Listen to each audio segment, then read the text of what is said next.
Hello, everybody. Join us now for another Brooklyn ball game, brought to you by your favorite Post cereals and their terrific new teammate, Post Sugar Crisp. Yes, sir, Post is back to bring you the Dodgers again as they take on the New York Giants in the second of this three-game series here at Ebbets Field, Brooklyn, USA. This is the old redhead, Red Barber, and Connie Desmond will be along in the middle of the ball game, and between us, we'll take care of the play-by-play assignment. And your seat behind home plate today, no matter whereabouts in the United States you are, your seat is reserved thanks to your loyalty to Post cereals and your all-out cheers for sensational new Post Sugar Crisp. So with Post as your host, let's look around here at Ebbets Field and see what's on the docket. Public address announcer Tex Ricketts is busily going down the respective batting orders, and as you can gather by the cheers, this locale being Brooklyn, he's giving the Brooklyn batters. The starting pitchers will be Jack Kramer, the veteran right-hander who was sold by the Boston Red Sox during the winter to the New York Giants. Kramer will be making his debut in the National League. Jack Kramer will start for Leo DeRoche's Giants, and Dan Bankhead, the first Negro pitcher in the history of the major leagues, will get his first starting assignment for the Dodgers. When Bankhead was up and broke the ice a couple of years ago at Brooklyn, he only got in 4 games and on every occasion was a relief pitcher. So this is his Major League starting debut, and so thus it's a big afternoon for both of these right-handers. Kramer last year with the Red Sox won 6 and lost 8. He had a big year with Joe McCarthy, if you'll recall, in 48 when he won 18 and lost 5. In 44 with the Browns, Kramer won 17 and lost 13. That was the year the Browns went for their only pennant. And in the World Series against the Cardinals, he had a win and was not defeated. Bankhead last year was at Brooklyn's Montreal Farm, and he won 20 and lost 6. Each of these pitchers has pitched impressively this spring, and that explains why they are getting the starting assignments. This clear, sunshiny, although it is a cool Saturday afternoon here at Brooklyn. Now for the invading Giants, and it's always a hot time in Brooklyn when the Giants come over. It's always a hot time whenever these two clubs tangle anywhere. Ed Stanky is leading off for the Giants. Whitey Lockman hits number 2 in left field. Third baseman Henry Thompson is batting third for New York. Rookie Don Mueller, M-U-E-L-L-E-R, is in right field. Center fielder Bobby Thompson. There are 2 Thompsons. Center fielder does not spell his name with a P in it. It says T-H-O-M-S-O-N. Bobby Thompson in center. Alvin Dark, who came to the Giants along with Stanky from the Braves in that big winter deal. Dark is at short. Jack Hoshman, the rookie first baseman, hits 7. Wes Westrom is catching, and Kramer is the pitcher. The umpires have just come out, and there's a conference at home plate between the 3 wearers of the blue serge suits.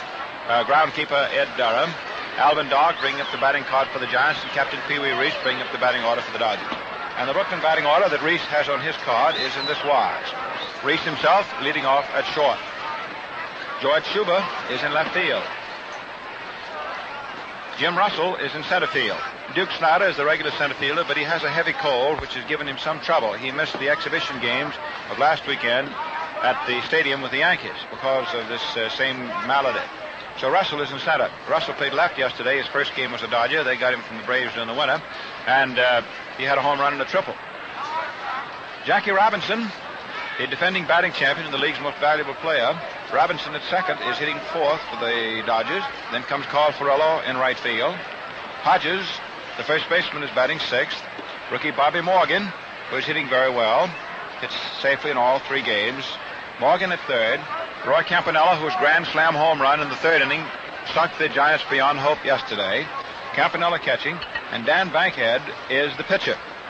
The umpires, Douglas Scotty Robb is back of the plate. That's R-O-B-B. Al Barlick and Augie Donatelli will be on the bases. And now Miss Gooding will play and sing the national anthem.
those of you who are tuned in for your first time to a Brooklyn broadcast, as this is the first Brooklyn regular season broadcast to be on a coast-to-coast hookup, in addition to the station in New York that usually carries the games and has been doing so for 9 years.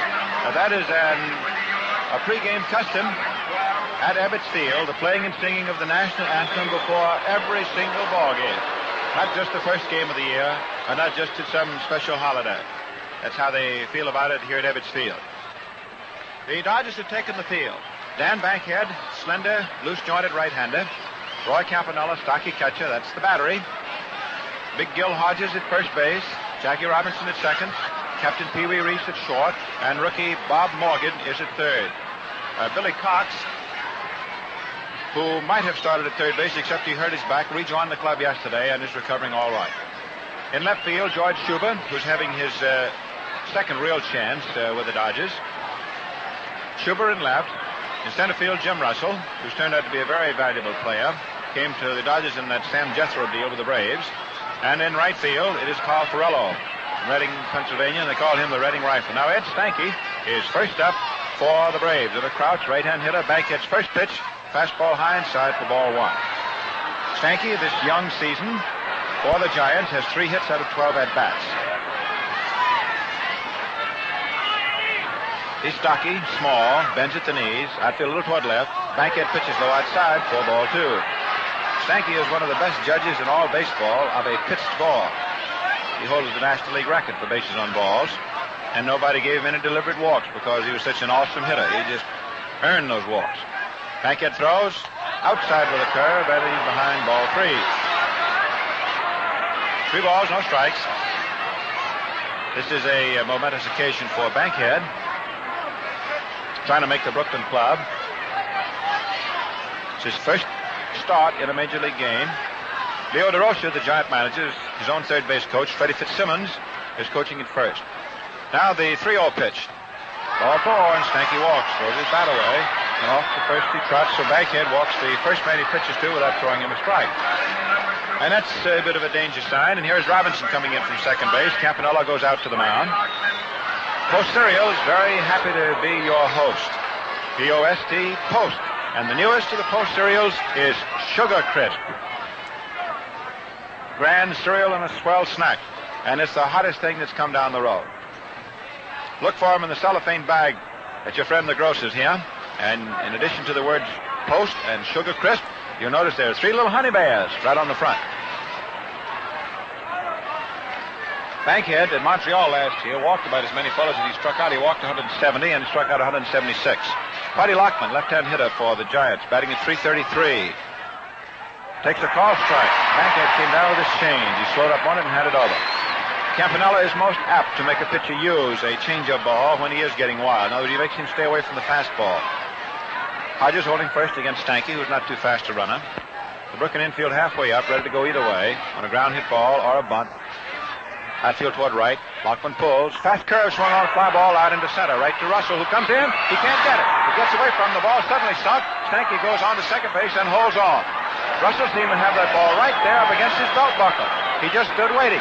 We said it was right after Russell. Then suddenly at the last moment, he ran in a step and dove for the ball and had to trap it. The ball must have suddenly sunk. The wind is not blowing in, the wind is blowing out. So it wasn't a question of the wind holding up the ball. It was a question of that ball probably sinking. Sometimes those line drives do that. So it is to be scored as a base hit. So there's a break for New York. Break against Bankhead. And let's see now whether the Giants can exploit this opening or just what happens. Yesterday's ball game, the first meeting of these two clubs, the Dodgers hammered the Giants early and often and beat them 8-1. The Giants have lost all 3 of their games this year. The Dodgers, after losing their first game with Philadelphia, won the next 2. So Giants at first and second, and Henry Thompson, the Negro third baseman for the Giants, who broke the ice for the Polo Grounders, left-hand hitter, is up and takes a fastball low inside at the knees. Ball 1. 1 ball, no strikes. Down in the Brooklyn bullpen, a fellow who wears number 13 by deliberate design, Ralph Branca, is warming up. Big towering right-hander warming up with Sam Narron, the Dodgers bullpen catcher. Campanella goes out to the mound again to talk to Bankhead. Dom's in trouble. He put himself in trouble by walking Stanky without throwing a strike. And then something happened to that line drive, and Russell, who is a sure judge of a ball, didn't come up with it. He's standing there waiting competently. 1-0 pitch. Quick curve in there for a called strike. 1 ball, 1 strike. Dodger infield has to be ready for the bunt if that's the way Leo wants to play it. Batter Thompson. This is Thomp-Son, Henry Thompson, the left-hand hitting third baseman. Hitting at 375, 3 for 8 this year in a crouch.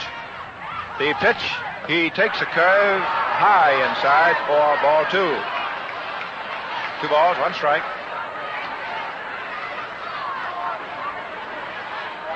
Bankhead, born in Empire, Alabama, makes his home down in Memphis, Tennessee, 6'1", 185 pounds, and probably the loosest looking fellow on the mound you ever saw. In position, pitches, fastball swung on and foul back, so the Giants have refused to go for the buck. And the count is now 2-2. 2 balls, 2 strikes. DeRoche coaching at third hollers, all right, Henry. So we have action at Ebbets Field, Brooklyn, and there's always action here. Broadcast is toward right. Groundkeeper Ed Durham, under the supervision of business manager Jack Collins, got this ballpark manicured to where it looks like you could eat off of it any place you wanted to. Henry Thompson steps out. We got Tyler waiting. 2 balls, 2 strikes. No score. The Giants threatening here in the top of the first inning at Ebbets Field. Bankhead in position. Henry Thompson crouches, severe crouch, left-hand hitter. Right-hander deals, curve, tip, foul, and it's 2-2 still. Campanella was fighting it like it was a mad bumblebee trying to hold it, but he couldn't do it. Catchers are not expected to hold foul tips. There's never any error charged against them. Any criticism leveled if they do not hold them. If they do hold them, fine. If they don't, well, that's the way it goes. Now let's see. Bankhead coming to his stop. Looks at second. Deals. Curve way outside for ball 3.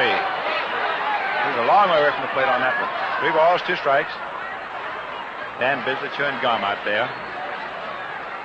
He doesn't look like he weighs 185.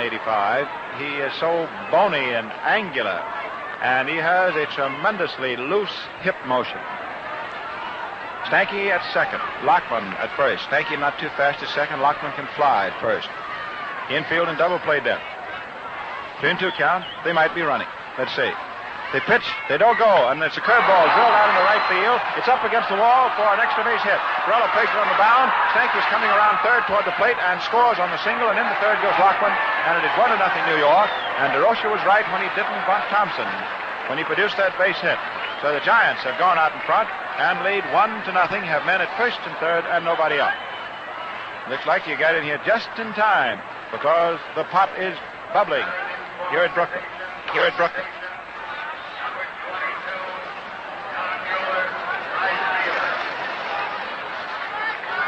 Commissioner A.B. Chandler is just coming in the ballpark now with President Branch Rickey, and they're taking a box down by the Brooklyn dugout. See that also from the commissioner's staff is Dick Butler. Business manager Jack Collins down there with them. The commissioner was at Yankee Stadium yesterday. Ebbets Field today. Bankhead making his first major league start. Got nobody out, pitching to his 4th hitter. Delivers. Curveball swung on, hit down to Robinson, who's up with it. Supposed to reach the second. 1 out. Going to first. Double play. And Lockman scores from third. And it's 2-0 in favor of the Giants. DeMuller bangs into a DP. It's the first double play that the Dodgers have come up with against the Giants, and their 3rd double play of the year. Lockman, of course, cruised in from 3rd on the double play. So the Giants have 2 runs in. Under the present scoring rules, Mueller cannot be credited with an RBI. Because the run scored when he was banging into an infield twin killing. Robinson to Reese and on to Hodges. So 2-0 favor New York. Both runs earned. And here is Bobby Thompson. Right-hand hitting, very tall center fielder. Bankhead delivers a curve, swung on, is beaten down with a big foul. Strike 1. This kid, Bobby Thompson, was born in Glasgow, Scotland. So he's come a long way, hasn't he? However, as an infant, his family moved to Staten Island, one of the 5 boroughs in New York, and he came up with the Giants rather than with the Dodgers. He never was a Dodger fan. Wonderful ball player. Hit .309 for the Giants last year, 6'2", 190 pounds. Backhand pitches, fastball swung on, foul back. Overall, 2 strikes. Leo DeRocha will tell you that he believes that this fellow up at the plate, his center fielder, Bobby Thompson, Thomson, can, in 100 yards, outrun anybody in baseball. He says he doesn't know whether Thompson can outrun Jethro of the Braves at 60 yards, but he knows he can at 100. Believes he can. This fellow can fly, long stride. Pitch. Strike 3, fastball over. So Banquez settles down after looking to be right there in the pickle of that. 2 runs for the Giants on 2 hits. The double play finally turned the tide. So it's 2-0 in favor of the Giants, and the Dodgers are coming in for their first licks for the afternoon. And look here, friends. Here's just a simple point-blank question from the old redhead to all of you. Do you eat cornflakes? Chances are you do. But look, here's the important thing. There's a difference in cornflakes. A real difference. You up and try Post Toasters, and you'll see just what we mean. Yes, sir, there's a difference in cornflakes, and it's post-toasting that makes that difference. Now, once you eat them, you'll agree. Post Toasters are extra crisp, extra delicious, better in every way. Post Toasters are fresher, too. Fresher than ever before. Now so fresh that they taste just toasted. So next time that you stop by Joe the Grocer's, don't ask for cornflakes. Ask for Post Toasters, the better cornflakes.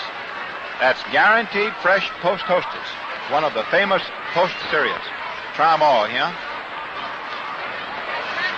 This is a rather historic broadcast, as we told you at the beginning, and the Post cereal folks are very happy to make it possible, working in cooperation with the Brooklyn Ball Club and the WMGM, which is the station that for 8 years has been doing all the Brooklyn games in New York, because today stations of the Columbia Broadcasting System are joining in, too, with the coverage outside of New York. And so it is coast-to-coast coverage of baseball's most colorful, dynamic team, the Dodgers. And we are glad to have you along. You come with us all the home Saturdays at Brooklyn is at Ebbets Field. And you see on your baseball schedules that the Dodgers are going to be in Brooklyn. And we're going to be with you. You're going to help us be there, too, by the fact that you tell Joe the Grocer that you want Post Toasters, or any of the Post cereals, or the newest, Sugar Crisp. Okay, here we go with Captain Pee Wee Reese and Jack Kramer making his first start in the National League. Comes down with a strike over the plate. Kramer's a trim-looking right-hander. He throws a fastball, throws slow curves, good control. Reese has 3 for 14, hitting a 214 right now. Kramer pumps, kicks, throws. There's a sharp curve over for called strike 2. Kramer. Jack Kramer.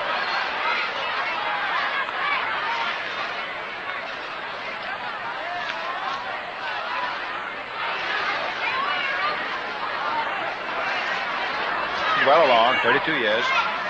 Outfield shaded toward left. Reese swings from the end, swings, and there's a high pop fly in the short left center. Left fielder Lockman's in, under it, and he takes it for out number 1. So we have 1 up and 1 gone for Brooklyn. Last of the first inning. The Giants leading 2-0, and this is baseball's most heated rivalry. Giants and the Dodgers. And DeRocha and the Giants trying so hard to win their first one. They've been under very heavy criticism for losing their first 3. Especially in the face of that big deal that was made with the Boston Braves during the winter. You know, when Stanky and Doc came from Boston to New York, and the Giants sent Sid Gordon, Willard Marshall, Buddy Carr, and Sam Webb to the Braves. And then the first 2 games of the season, the Braves played the Polo Grounds, won them both. And then the second game, Gordon hit 2 home runs, won a grand slammer. Boy, that's really having that boomerang come back and hit you right between the eyes. But as Leo said today, it's a long season. George Schuber, left-hand hitter, takes a high outside fastball. Ball 1. Schuber has 1 for 8. He's being given another chance. Outfield around toward right side of the infield is back. It's a bright sun and a bright sky.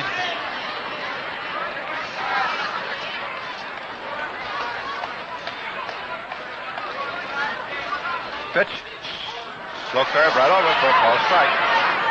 Kramer's one of these fellows that pumps and hitches and tries to catch you between swings. Pitches a great deal of the style of Preacher Rowe, by the admission of Kramer's new manager, DeRocha. Milton Stock is the Brooklyn third base coach. Jake Pitler, old Sugarfoot Jake. This is his 56th birthday. Pitler coaching at first. Westrom gives the sign. Kramer pitches, and Schubert takes a fastball low outside for ball 2. Kramer kicked on it, asked where the pitch was, and plate umpire Rob motioned outside. Third baseman Henry Thompson is about 3 full steps over towards short. Shortstop Doc is almost directly behind the bag. The outfield is swung drastically into right, and they're playing Schubert wider than I've seen any ball club play him, but pulled toward right field. In other words, straightaway left field is wide open, and inside third base it's wide open. Schubert takes a curve over good for a call. Second strike, 2-2. 2 balls, 2 strikes. They really ganged up into right field on this fella. Pitler hauling down from first base. Come on, George, you're the fella. Jack Kramer with 1 out, pitching his first inning in the National League. He's fidgeting around out there on the mound. There's nobody on base. Pumps once, pumps twice. Right-handed kicks high, throws. Fastball swung off.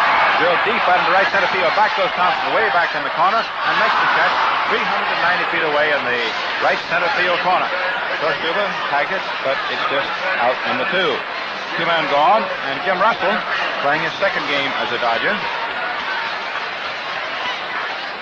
He's a switch hitter, or some people say a turnaround hitter, and he's batting left-handed against right-hander Kramer. Russell went 2 for 4 yesterday. He hit a home run, and he hit a triple. And for every home run that is hit in a Brooklyn ball game, or every shutout pitch, there is an award of a case of Post Sugar Crisp. So Russell collected yesterday. The pitch, fastball on the outside. Ball 1. Kramer monkeys around, pitches here, pitches there. Al Barlick, the first base umpire, just noticed that the bag had been kicked a little bit out into foul ground, so he runs up there and kicks it back into fair. Attention to small details, very important. Umpiring anything else. Slow curve outside to Russell, and it is ball 2. 2 balls, no strikes. Doc is coming in from short and is talking to Kramer. Apparently, Doc must have noticed that Kramer has kicked on a couple of decisions at the plate. Maybe he's saying something to him.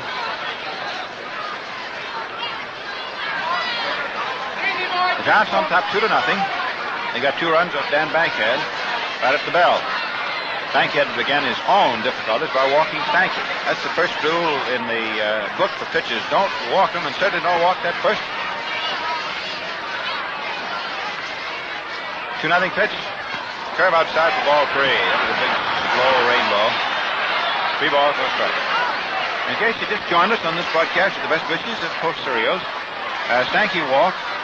Went to second base as Lockman's line drive apparently suddenly sank in front of Russell. Russell seemed to have it caught all the way and then dove for it, and too late. Thompson singled off the right field wall to get 1. Mueller hit him a double play, and the second run came over. There's a call strike for Russell on the outside. 3-1. Fine crowd here at Ebbets Field, and the Dodgers and Giants will be here tomorrow. Game time tomorrow, 2 o'clock, and business manager Collins told us before today's game there are 14,000 seats of all kinds that will be available on sale at the park tomorrow when the gates are open, around noon. 3-1 pitch, ball 4, and Russell becomes the first Dodger runner with a base on balls with 2 out last the first inning. Jackie Robinson, who is hitting so far with 6 hits for 11 at-bats at 544, the defending batting champion, presented by Ford Quick yesterday with a silver replica of a baseball bat sent by the Louisville Slugger people. The Hillerick Memorial bat, emblematic of winning the batting title last year. He was also voted the league's most valuable player. Robinson, his weight now is 208 pounds. He's in fine shape. Playing him straight away. The wind is blowing to right field. Curve is good on the outside for a called strike. Jack, I think, is a little unhappy about it, but he didn't turn around. For the Giants, the veteran Jack Kramer, making his first National League appearance. He was formerly over there in the American League with the Browns and the Red Sox. Western is catching. Jack Hoshman at first. Russell is leading off at that point. 2 out. Stanky at second. Alvin Dock at short. The third baseman is Henry Thompson. Kramer in position. Deals. Curve high. And it is ball 1. It was very high. 1 ball, 1 strike. In left field for New York, Whitey Lockman. The center fielder is Bobby Thompson. And the right fielder is Don Mueller. Pick the umpires again. It is Doug Scotty Robb back of the plate. Al Bollock is at first base, and Donatelli, rookie National League umpire, this is his second series in the National League, is at second. Kramer coming down to his set position. Delivers. Robinson swings and misses. There was a ball that was sinking. Took a little bit off of it. 1 ball, 2 strikes.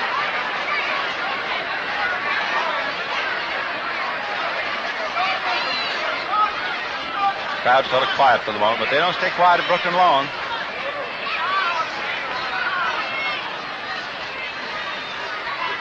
Robinson holding it clubbed down by the end. Strong right-hand hitter.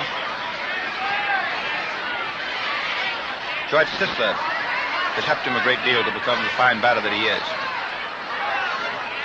1-2 pitch. Curve outside. Jack takes it for ball 2. 2 balls, 2 strikes. Kramer, in no hurry at all. Back to the mound, fooling with the rosin bag.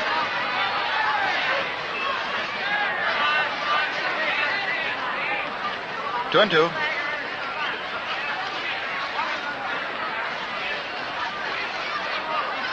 Russell, ready to get up and go. Just as quick as you can say, sugar crisp. Anything happens with 2 out. Pitch. Curve swung on, hit down to second baseman Stanky, who's up with it. The throw goes over to first. Robinson's out about 2 running steps. Stanky to Hoshman, and that's all for the first inning. There's really nothing to it when you add it up. So at the end of the first inning, 2 runs, they both earned, 2 hits and no errors for the Giants. For the Dodgers, no runs, no hits, and no errors. Now let's see what's on that post scoreboard, and then we'll see about identifying the station. So let's see.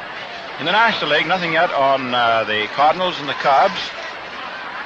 Philadelphia playing at Boston. Kurt Simmons will go for the Phillies, and Warren Spahn, top-winning left-hander in the league last year, will go for the Braves. Spahn making the second start. He beat the Giants opening day. Cincinnati's at Pittsburgh, and at the end of the first inning, it is 3-0 in favor of the Pirates. Hepke for Cincinnati and Chesney for Pittsburgh. In the American League, Washington is playing New York at the Stadium. Steve Nagy for Washington, and Bob Porterfield starting for the Yankees. Staub is starting for the Boston Red Sox at Philadelphia against Alex Kellner. And that gets you up to date. And now, let's take a 20-second pause for station identification.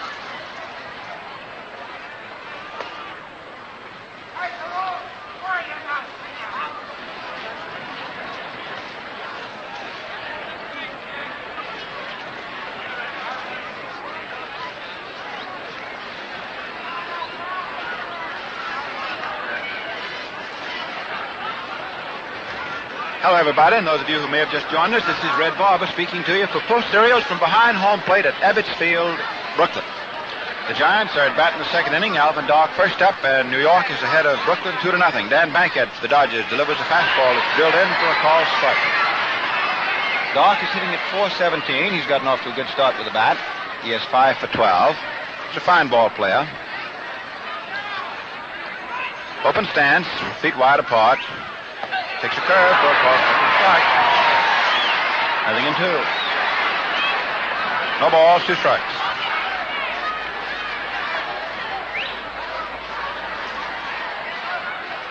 Outfield. Swing around into left. Infield is up a step because this fella can run. Dock. Backs out of there. Takes the heavy end of his bat, knocks some play out of his spikes. The infield has been treated with Mulder's sand this year. It has a darkish gray color. But it's no free. Bankhead strikes him out. In fact, makes Dock chase a low outside hook. Second strikeout for Daniel. And rookie Jack Hoshman stepping up. H-A-R-S-H-M-A-N. Jack Hoshman.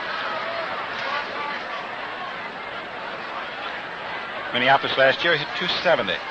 boy, indigenous to San Diego, California. 6'2", 180 pounds. 2-0 favor the Giants. Fine, sunny afternoon. Harshman takes a fastball that's too low. 0-1.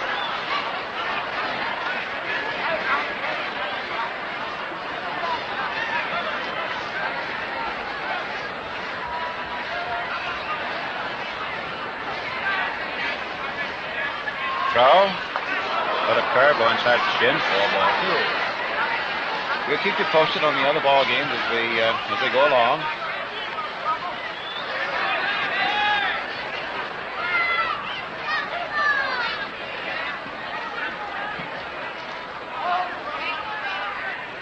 Bankhead pitches 2-0.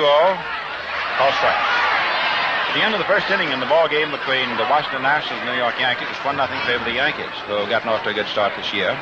The Red Sox are leading at Philadelphia over the Athletics 3-0 at the end of an inning and a half. At the end of 2 innings now, Philadelphia, Boston in the National League, it's no score. The 2-1 pitch to Harshman, foul tip, and it's now 2-2. The Cincinnati-Pittsburgh game is now at the end of 3 innings, and it is 6-1 in favor of the Pirates behind Bob Chesney. Hetke, who started for Cincinnati, was replaced in the second inning by Kirk Peterson.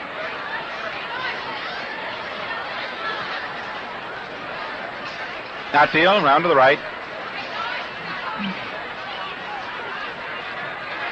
Harshman, left-hand hitter, played him before. This year he's had 2 hits for 11 at-bats, walk of 182. But percentages are not too indicative this early. 2-2 pitch, fastball, foul tip, still 2-2. Bankhead, turn that one loose. 2-2.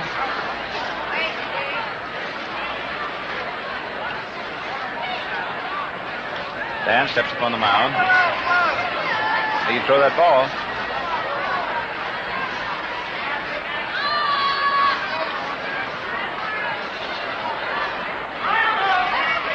Sets. Delivers. Another foul ball. Back on the screen. 2-2. 2 balls, 2 strikes. Giants 2. Dodgers nothing.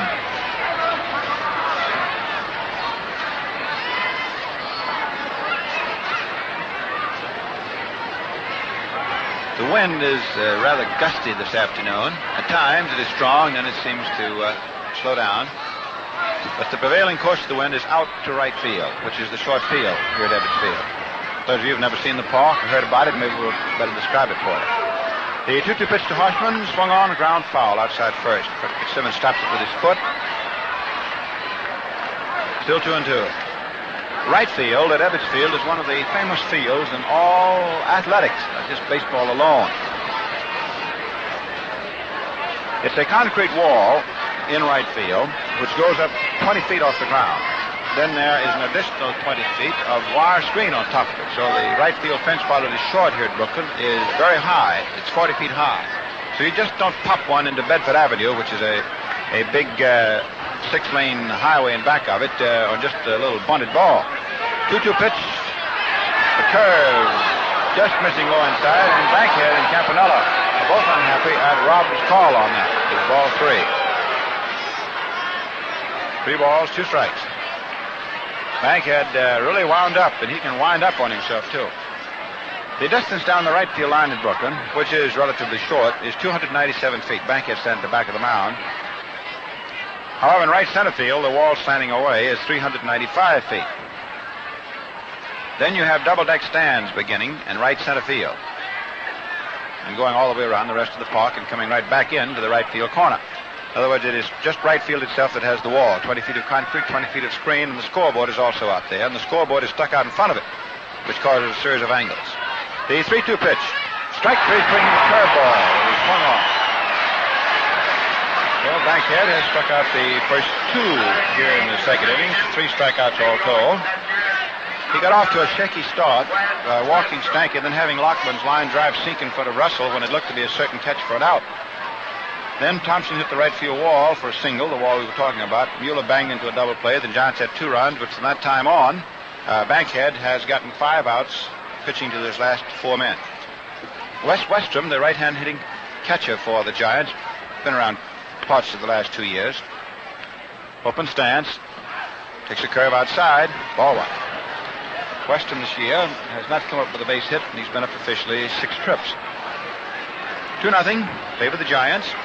Always business when the Giants and the Dodgers are on hand. Throw. Let up ball low inside. Ball 2.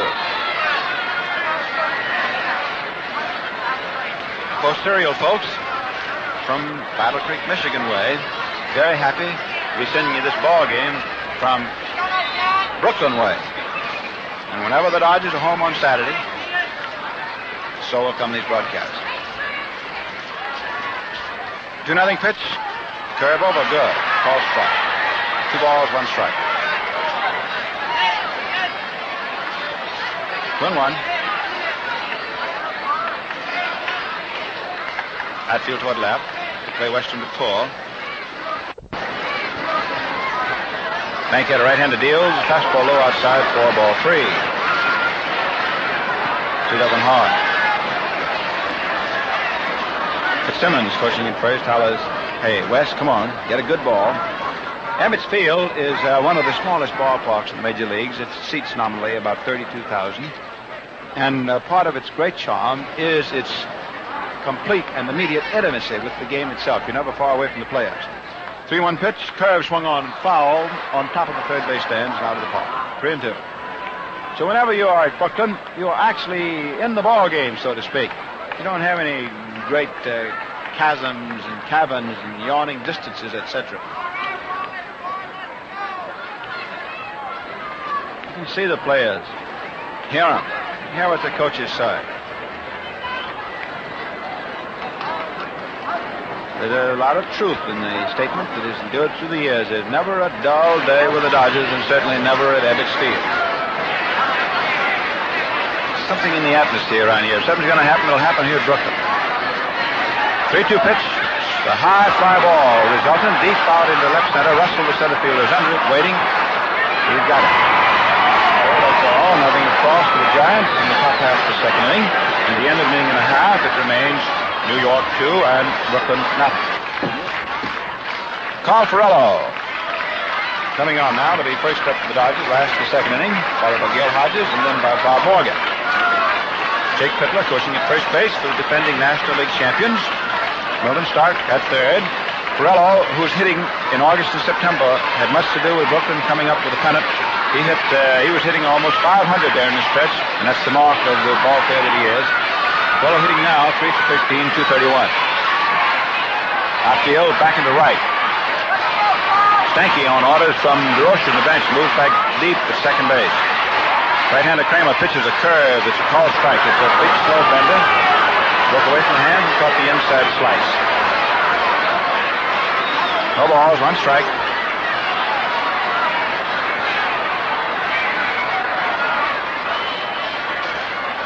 Fellow has something in his eye. Steps out of the box for the moment.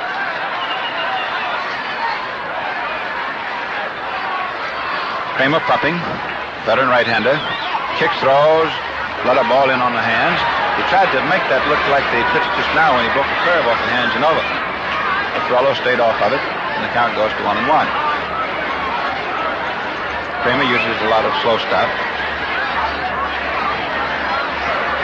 Manager Bert Schotten of the Dodgers, who doesn't wear a uniform, sitting back there in the dugout. 1-1 pitch, fastball, low outside. Ball 2. First the slow curve, then the slow pitch up on the hands, trying to look like that slow curve again, but it didn't, and then the fastball trying to crisscross on the outside. 2 balls, 1 strike.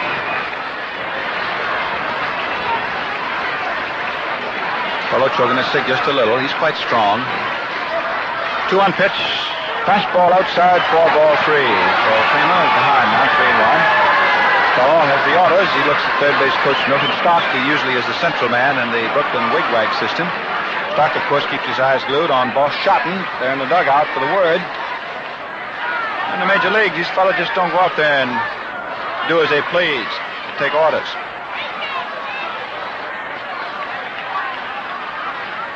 The 3-1 pitch. Swung on. Hit sharply down to short. Alvin Dark is up with it. Plenty of time for the throw to first, which is accurate with a Hoskman, and Ferrello's out by 2 steps. So Carl was hitting and grounded out short to first. Number 14. Gil Hodges, big first baseman, stepping up.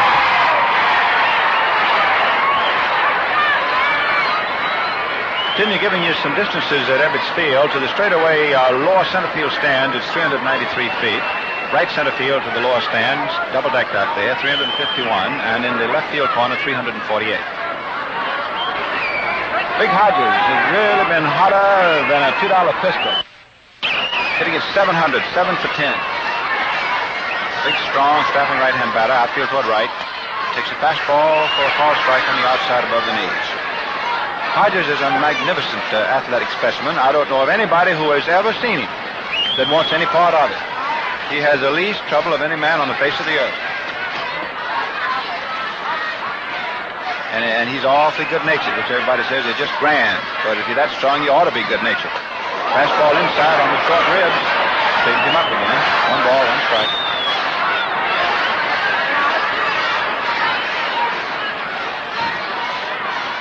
One and one. Outfield deep, round toward left. Hodges is just coming into his own as a ball player.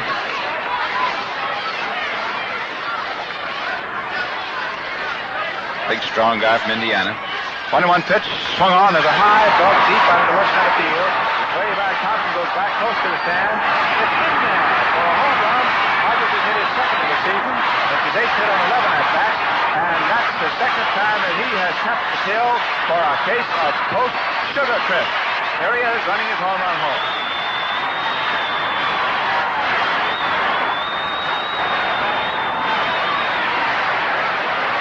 So he bunches up him. Way out there where it is marked, 390 feet in the lower left center field stands. It gives Gil 2 home runs, 3 runs batted in. 8 hits for 11, and Bobby Morgan, who has 7 hits for 13, breaking in as a rookie. Stocky, blonde, right-hand batter. Morgan hitting at 538 is up there. So the Dodgers break through, and it's now a 2-1 game favor the Giants. Morgan takes a good curve for call strike. Looks like you said that Hodges is big and strong just in time.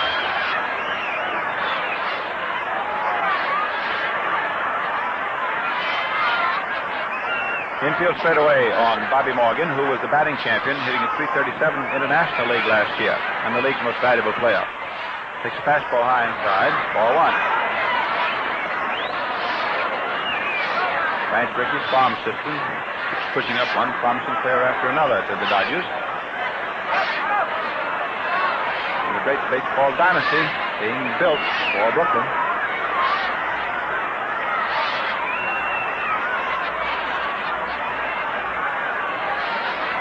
Kramer wants to pitch with another baseball, so an exchange of agates is made. That in the argument by plate umpire Rob. A ball on the strike. 1 out, Morgan up. Giants 2, the Dodgers 1. We'll bring you up to date on all the games on the post scoreboard as soon as the second inning is concluded. So you hang around here. 1-1 pitch, curve swung on, hit foul. Outside third base, that was a pretty hot shot. Ball is hit down toward the Giant bullpen, which is in the left field corner. The Giants and the visiting teams at Ebbets Field use the dugout on the third base side and the bullpen in the left field corner. The home club, the Dodgers, use the dugout on the first base side and the bullpen in the right field corner.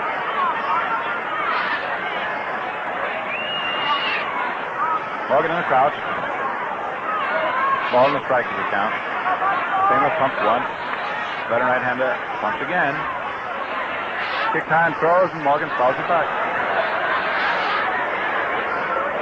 Still 1-2.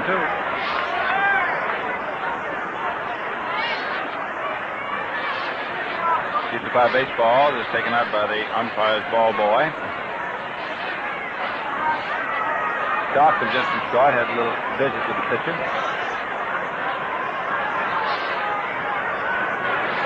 Body on. Gil Hodges just thumped one.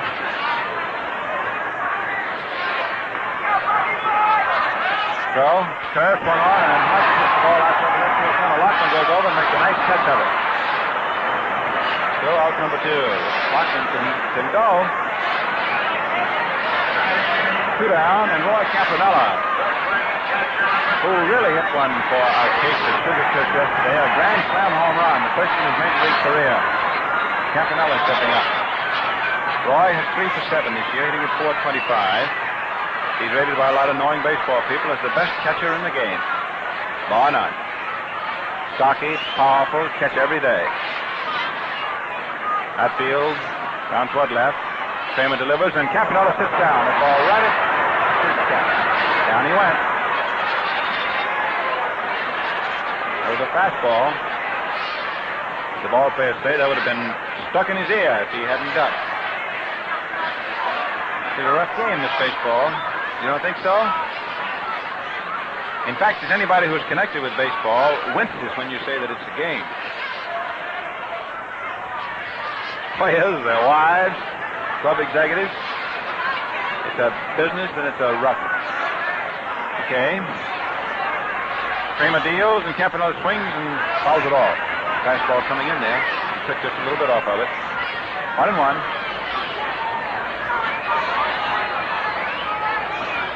Fine crowd on hand, headed by Commissioner Chandler, who's sitting down in the field box with Branch Rickey, the president of the Dodgers.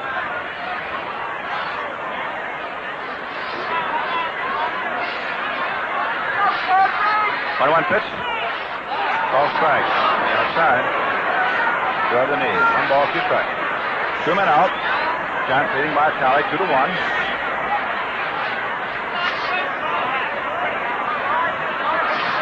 Your host is Toast Sirius. Yes, mate.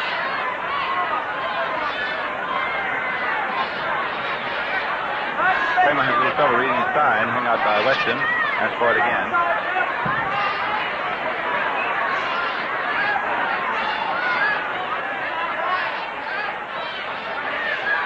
One and 2 pitch, curves, outside. 2-2. 2 balls, 2 strikes. The breeze is now blowing steadily and vigorously out toward right. It's a wind that would help a high drive hit toward right field. Would hold up to some degree a high fly ball hit out into left. Would help on the bias, the ball hit high out into center. 2-2 pitch, curve swung on, hit out into right field. There's Mueller back up against the scoreboard waiting for it. He makes the catch to Campanella against the top. So, Hodges belted one, and it's a run and a hit. So at the end of 2 innings, 2 runs, 2 hits, and no errors for the Giants. 1 run and 1 hit, and no errors for Brooklyn. All right, we promised there'd be something on that post scoreboard. Well, let's take a look around. The Cardinals, who won their first game and have lost their next 3, are at Chicago, where Bob Rush and the Cubs shut them out yesterday, 2-0. And Staley, who pitched the opening game and the one victory for the Cardinals so far, is going to St. Louis. Bill Boiselle, who is now with his 3rd ball club in the league, from the Giants to the Braves and now to the Cubs. Boiselle is making his first start as a Cub for Chicago, big right-hander. Philadelphia's at Boston. Kurt Simmons, who's counted on so much by Philadelphia, that young hustling club that Bob Carpenter's put together. Simmons starting for Philadelphia, and Warren Spahn, who's already pitched and won a ball game, and a complete one for the Braves. No score end of 2 innings. End of 3 innings, Cincinnati-Pittsburgh. It is 6-1 favor of the Pirates. Chesney's for Pittsburgh. Hefty started, and then Kent Peterson for Cincinnati coming on the 2nd inning. In the American League, Washington will go off 1-0 favor of the Yankees into the 1st inning. Boston and Philadelphia, it's 3-0 in favor of the Red Sox over the Athletics. Nothing yet on Chicago, Detroit, or Cleveland, St. Louis, but we'll have results later.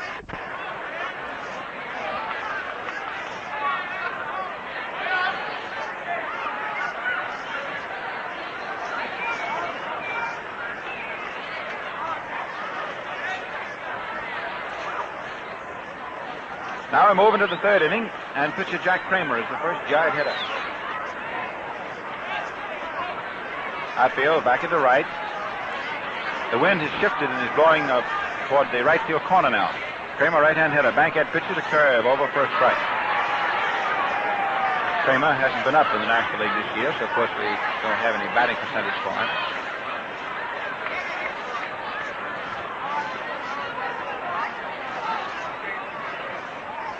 Curve high inside, under the hands, ball 1. 1-1.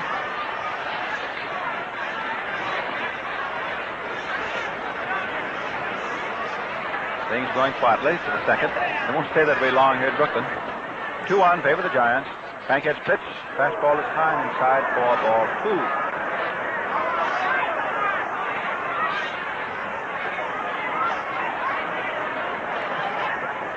Saw Campanella down on his haunches, giving the sign. And a steady target thereafter. Pitch. Call second strike. Fastball on the outside. Now Kramer steps out of there and starts arguing with Rob a little bit.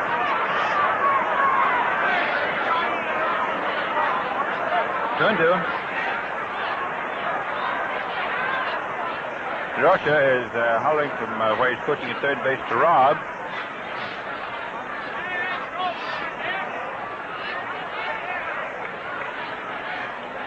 Bankhead pumping.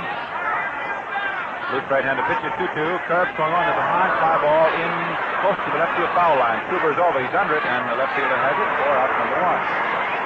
So Kramer is retired. 1 up and 1 away. Here's Ed Sankey, who drew the base on balls to begin the ball game, and was later turned into a run. First for the Giants, 2. The first 3 men for the Giants got on. Then nobody else has gotten on. 2-1. Favor New York over Brooklyn. Kramer putting on his jacket, going back in the dugout. Sankey is hitting at 250, 3 for 12.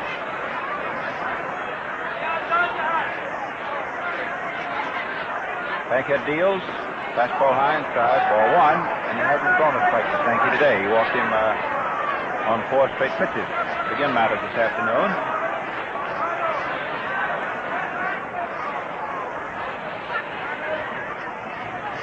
Don delivers. Fastball over, 4 a strike. There's one. That's 1-1.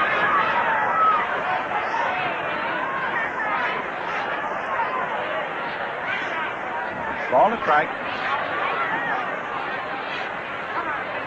1 out. Curveball over for a 4 strike.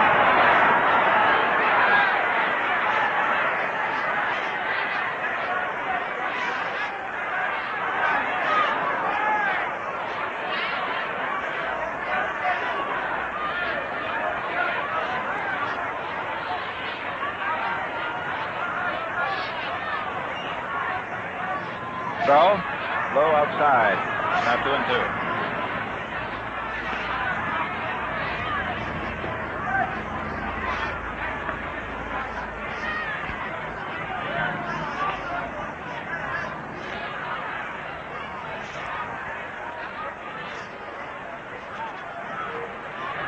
Pitch is a curve swung on, hit down to the third base and foul. There's still 2 and 2.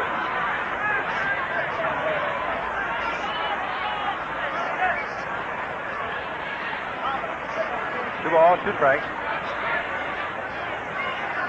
In the 4th inning, in the Philadelphia-Boston game of the National League, the Phillies came up with a run off Warren Spahn, and they're leading 1-0. The Braves are back the last half of the 4th inning. The Cardinals just opened up, getting 2 runs off Boiselle and getting him out of the ball game at Chicago. Go ahead, 2-0. Bankhead pitches 2-2 to Sankey. And the curve just pitches on the outside, and now the Brooklyn battery is complaining. 3 balls, 2 strikes. Boiselle started for the Cubs. The Cardinals got him out of there, and Johnny Vandermeer, who during the winter went from the Reds to the Cubs, took over. So the Cubs were bad in the first inning, and the Cardinals are ahead 2-0.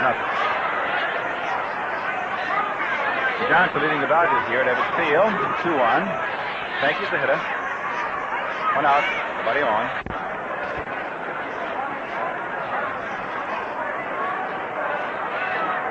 Three-two pitch. Outside the ball 4. So Sankey for the second straight time draws a walk. He's picked up the 2 walks given up by Bankhead. Whitey Lockman, who singled into center field. First inning, he's hitting at 375, 6-16, is up for his second at bat. The Pittsburgh Pirates at the end of 4 innings are now leading the Reds 9-1 in the Pittsburgh game. Beard has hit a home run. Westlake has hit 1 to give him 3 in 2 days. Hernandez has hit 1, and Kiner has hit 1, his second in 2 days for the Pirates. Bankhead starts to get ready and then throws over to first. In time. He's learned a great deal since he first got a chance for the Dodgers a couple of years ago.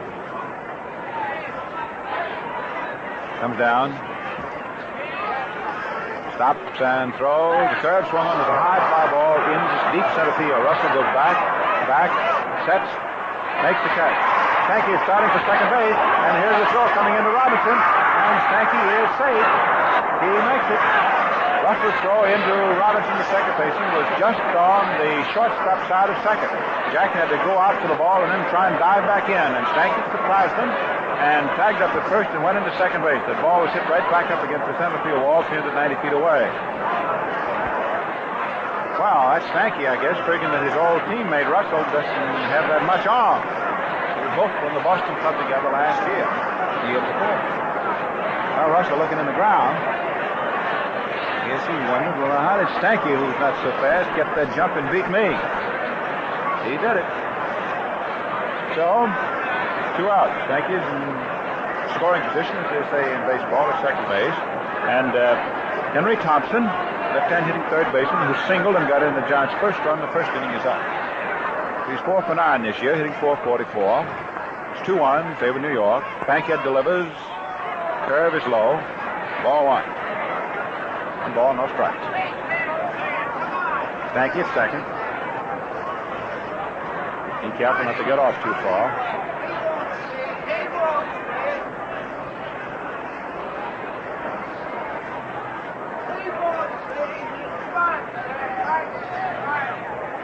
The pitch. Fastball low inside. Ball 2.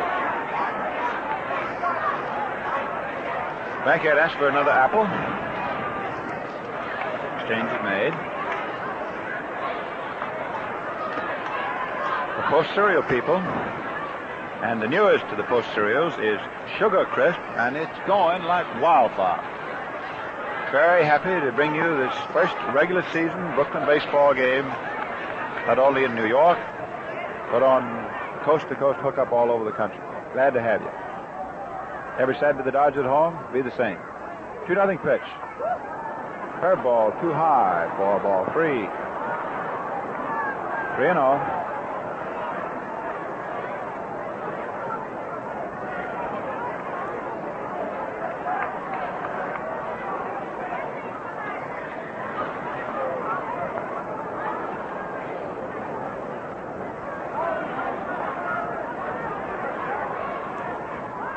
This is no automatic strike setup, not with the man at second base.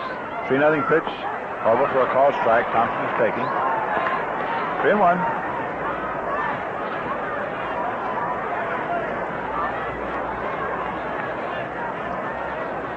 Henry is probably on his own up there to hit if he pleases. Spot like this. He's been hitting very well this young season. Right-hander Bankhead in position. Check second. Delivers. High outside for ball 4.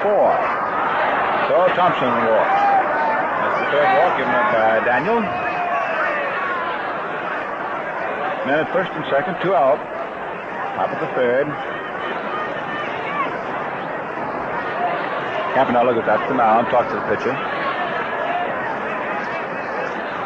Sam Narron, the bullpen catcher for the Dodgers, gets up down the right field corner. Hands the baseball over to Ralph Branca. And the big right-hander who wears number 13. He's one of 13 children. Gets up. Start warming again for the second time. Branca was throwing steadily, wasting no opportunity to get hot in the first inning when the Giants got their 2 runs, and it looked as though the Bankhead was in one hit of being out of there. Managed a shot, and of course, there's a lot of patience. The Giants opened up in a hurry. Now let's see. Don Mueller, the left-hand hitting rookie right fielder, in a crouch. Takes a high outside curve for ball 1. Stanky off second. Henry Thompson, who can run, off first. They're ready to take out. 2 men retired.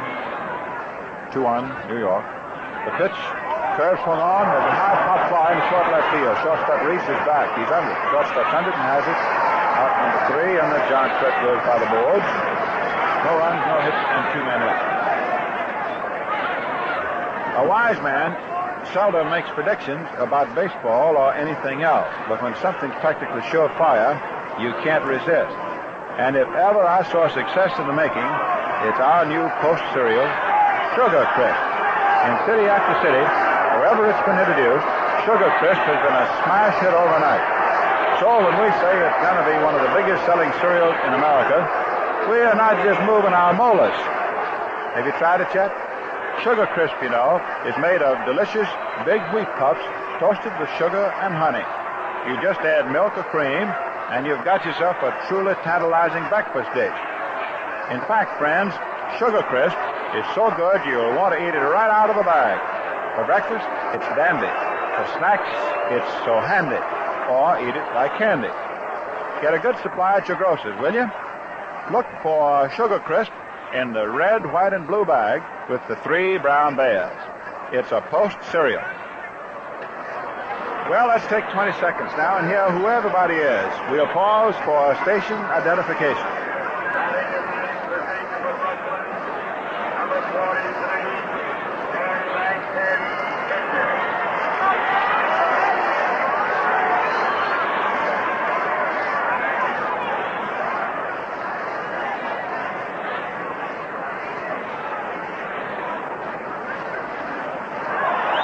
Red Barber again from Ebbets Field, Brooklyn, where anything can and probably will happen. We're moving into the last half of the 3rd inning. It is 2-1 in favor of the Giants. Just now,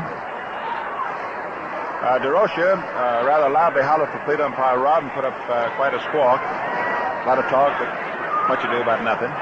And here is Bankhead, the Brooklyn pitcher, up for his first at-bat, and he's a good hitting pitcher. Swings and has a line drive over short out into left field, and it's in there against the wall for a base hit. Bankhead is running in the center base. It's going to be at least a double.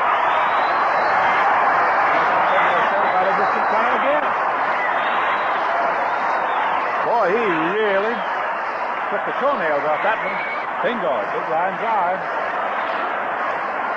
Bankhead, in his first major league at-bat when he came over the Dodgers a couple of years ago, hit a home run. So he lines a double off the left field wall and puts for himself the tying run at second base. That's the second Brooklyn hit. Time is called while a sweater is taken out to Bankhead. It's a chilsome afternoon, even though the sun is out, and it's very pleasant sitting in the sun.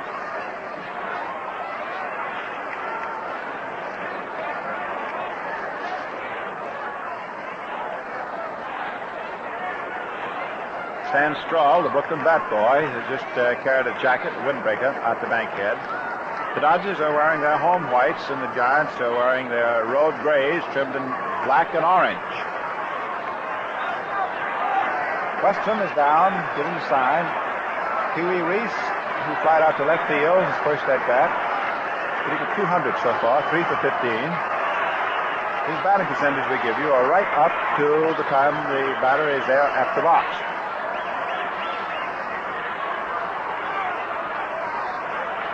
Bankhead, who can run off second, nobody out. Kramer pitches a curve low outside, ball one.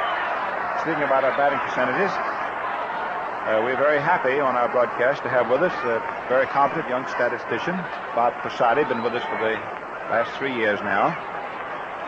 We're all bad on to give you the best broadcast we can.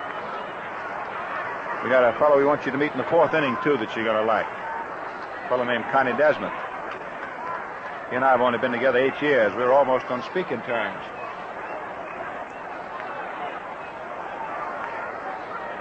Reese backs out of there. Kramer, who has been just fussing around, now is up on the mound finally. He's in no hurry. Reese leading in. Infield up a step. The pitch is over. Fastball for a called strike above the knees. It was a fastball, just a little bit taken off. Kramer is a change of speed pitcher. Sometimes it's hard to detect just whether he's putting on or taking off. The Dodgers with the tying run at second. Nobody out. Last of the 3rd inning. The Giants 2 and Brooklyn 1. Kramer asks for the sign again. Steps off the rubber. Eyes on.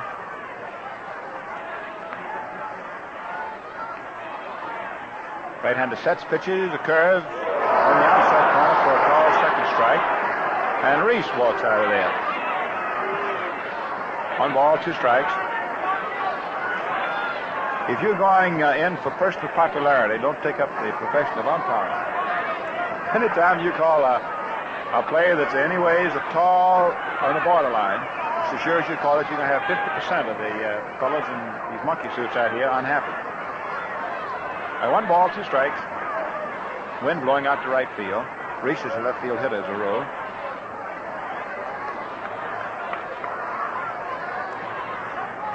Pee Wee gets out of there, gets started waiting on Kramer.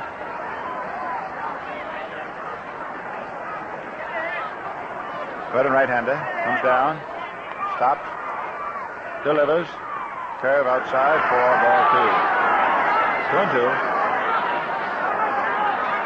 For tomorrow's ball game, Jack Collins, business manager of the Dodgers, has advised there'll be 14,000 seats of all kinds on sale when the park is open tomorrow. Don Newcomb is to be the starting pitcher for the Brooklyn Dodgers. Big giant right-hander.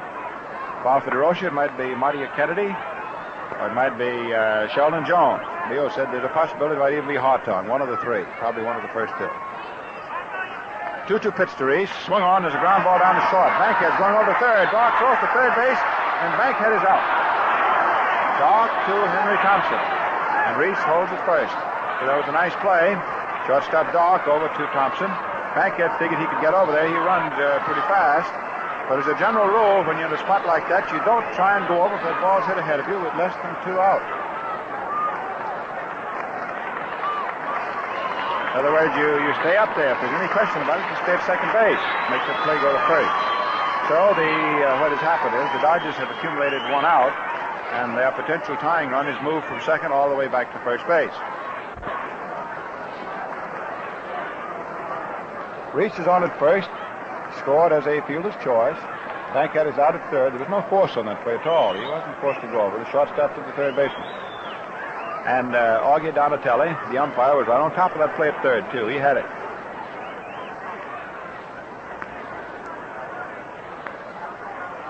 George Schuber, who hit quite a fly ball, but Thompson, who can cover a lot of ground, made quite a catch of it in the first inning. Schuber has 1 hit for 9 at-bats. Of course, if he doesn't pick up, that means that Gene Hermansky will be out there in left field.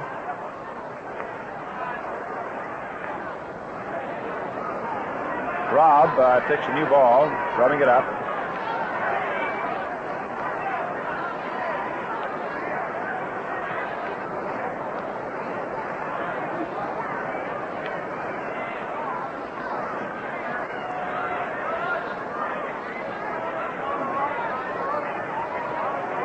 Outfield very much toward right. Infield has also swung drastically around toward first base. They place Schuber as strictly a right field hitter. Reese at first. 1 retired. Giants 2. Dodgers 1. Tying run at first. Right-hander Kramer pitches, and Schuber takes an outside one. About a 3/4 speed pitch to ball 1. 1-0.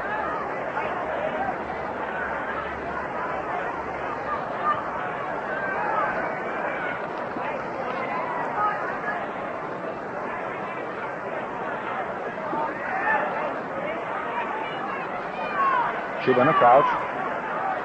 1-0 pitch. Curve low inside. Ball 2.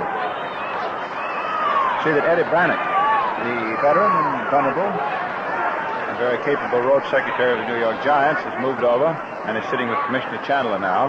Harold Parrott, the young road secretary of the Dodgers, is sitting on the other side of the commissioner, so the commissioner sort of learn all the facts, I guess, about how the fellows go around this league. I think he knew them already. I see Schuber up there 2-0. Takes a curve low inside for ball 3. So Kramer says, give me another ball. Over in the Giant dugout, that is the club box at the third base end of the Giant dugout.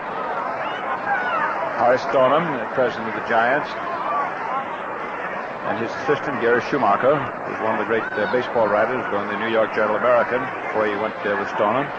And Stoneham's friend and fellow who calls up number 1 Giant Rooter, it might be Toot Shore. They're sitting over there. Here's a 3-0 pitch. It's ball 4. So Schuber walks. And Kramer has the tying run behind him at second base again.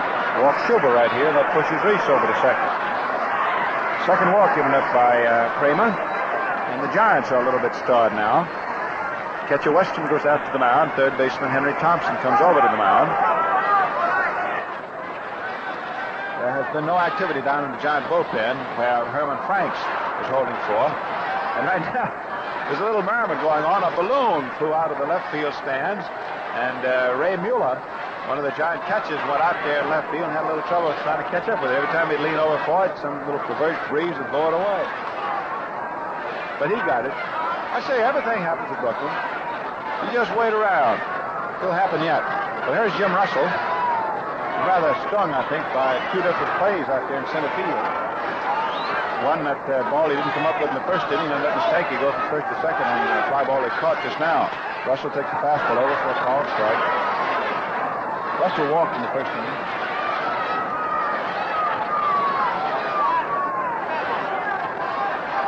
I threw around toward right. Wind is blowing toward right. Knows if Russell would pull one, the wind would be with him. Kramer, of course, trying to keep him from pulling.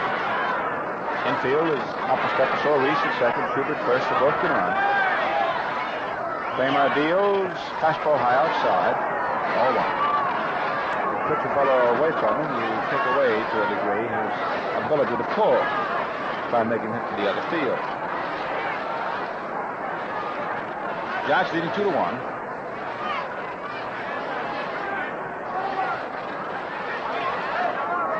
Third and final game of this series tomorrow afternoon, 2 o'clock, here at Ebbets Field. Russell gets out of there. He read a letter home between every one of Kramer's pitches. Now here's Stanky coming in from second base to the mound. He's got a visit with Kramer. Well, with me, I haven't got any place to go till fall. If then. That is Stan. Now the stocky little second baseman goes jogging back.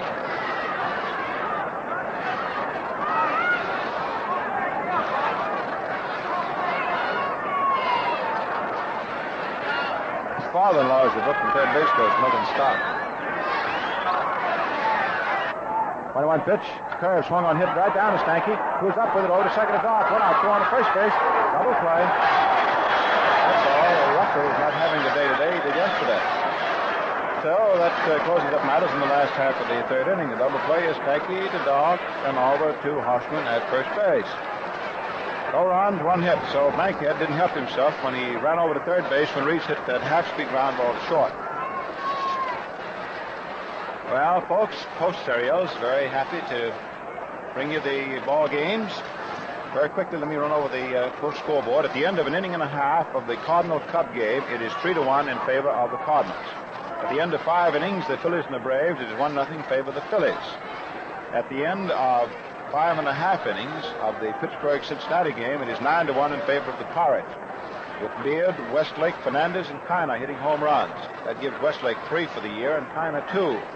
In the American League, at the end of 3 innings, Washington is leading the Yankees 4-1. And they got Porterfield out of there in favor of Sanford. At the end of 4 innings, the Red Sox lead the Athletics 4-0 behind Starr. Chicago and Detroit have begun. White for Chicago and Puderman for Detroit. And it is no score at the end of half an inning. Nothing yet on Cleveland at St. Louis because of the divergence in time. We told you a few moments ago that Connie Desmond was coming on to do the middle of the ball game for you. I don't know of a finer broadcaster and, more important, a finer man. I've often said, and I'll repeat it again, as long as we've got coast-to-coast listening today, anytime Desmond quits, I'm going to go right out with him. So here is Mr. C.J., better known to the trade as Connie Desmond. And friends, he'll con you. Thank you, Red. Bobby Thompson leading off. Al Dark will follow, and then will come Jack Harshman, the big first baseman. So Dan Bankhead, making his first major league start, has got himself a honey going here. New York got in front, 2-1.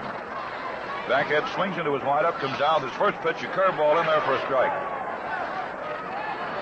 Thompson 4 for 9. He was off to a very slow start in the first 2 games. The Giants played over at the Polo Grounds with Boston.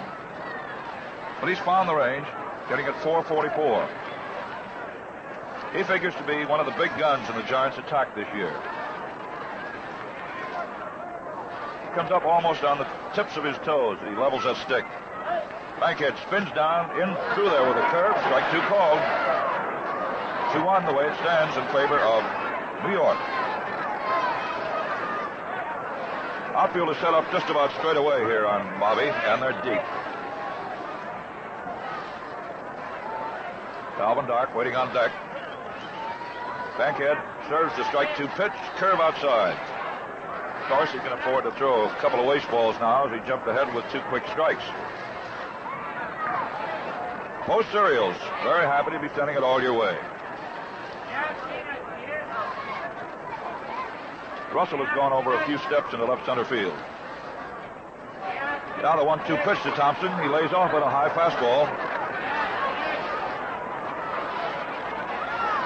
The Dodger bat boy is walking down towards the bullpen with some information from Barney Shotton.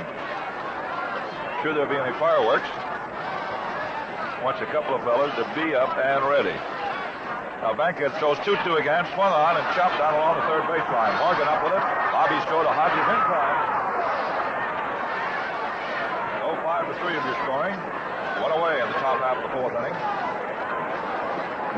Giants beating the Dodgers 2-1.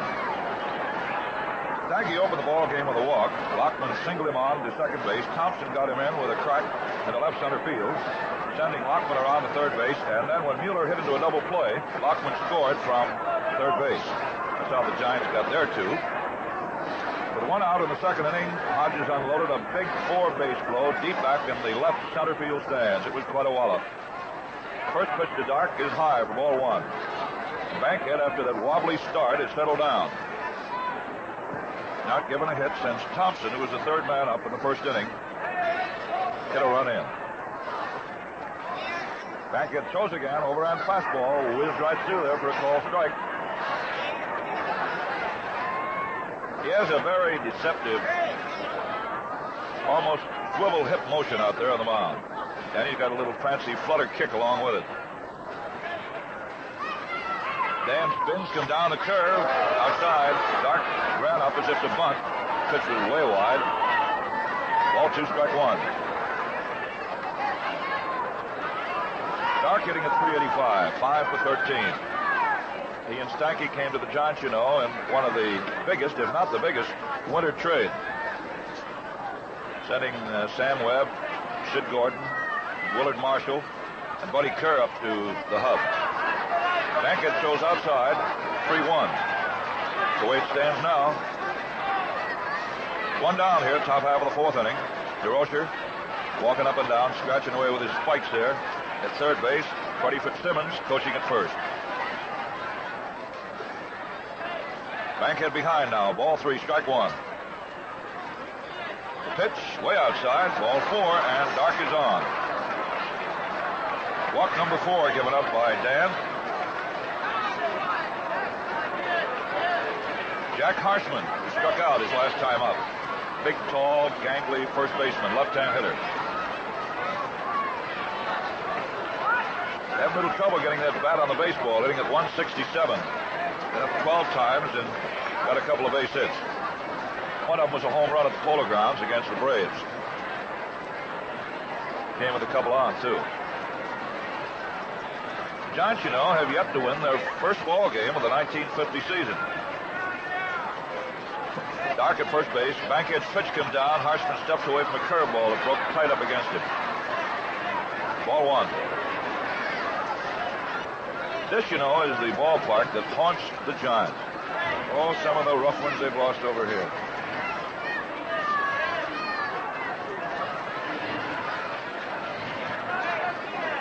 Bankhead throws again. Fastball swung on and lifted high out towards right field. Perillo goes back as the wind carries it a bit. Now he waits at the base of the wall, makes the grab, and back to first base comes Dark. That breeze that is blowing out not too strongly towards right field. Got a hold of that. Perillo was standing in front of the scoreboard about 5 or 6 steps, and then had to quickly go back about 5, right up at the base of that concrete right field fence to haul it in. 2 out. Brings up the big burly catcher of New York, Wes Westrom. And if West knew someplace where they sold base hits, he'd be a pretty good customer right now. He's 0 for 7. Down she comes. Curve swung on and hit safely inside third base. Rolling down into the bullpen of New York. Into third base comes Dark, and DeRocher holds him up on a double by Westrom.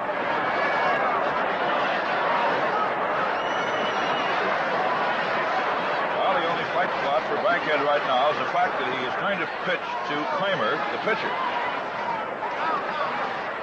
2 men in scoring position. Westrom at second, Alvin Dark at third base.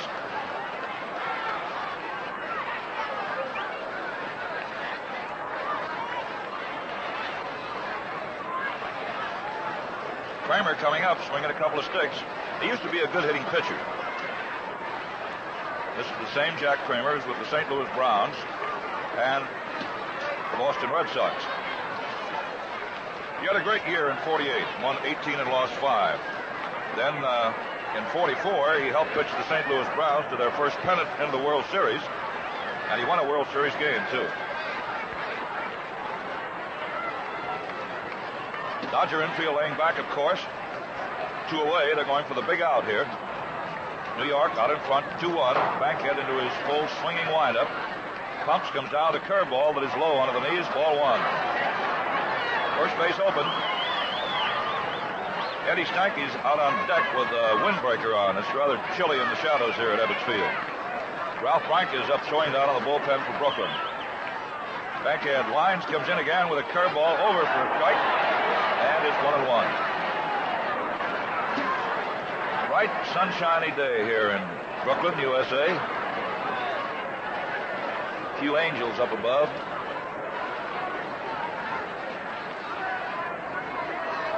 Dark jumping down off third base. And a balk is called. A balk is called as Dark jumping down off third had Bankhead stop his motion out of the mound.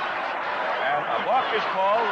In comes Dark onto third base, goes Westrom, and out to talk to Scotty Robb goes a whole mess of Dodgers. Clyde Sutcliffe is up appealing the Dodger case. The jury wasn't out long on that one, I'll tell you that. Dark came jumping down off third base. Bankhead, who had started his motion, stopped. The balk was called. In from third base to score comes Dark. And Westrom moved up a notch. So the score is now 3-1 in favor of New York.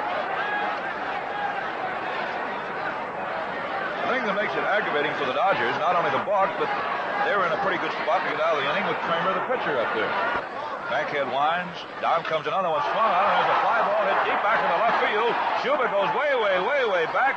But the ball is up in there for a home run.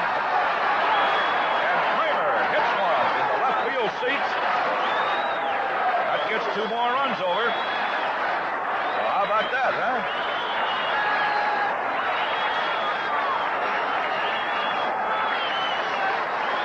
But Jack Kramer got a hold of a fastball and lofted it back into the left field seats. It just did get in. Landed in the first row. Kramer receives congratulations all the way around. 5-1 in favor of New York.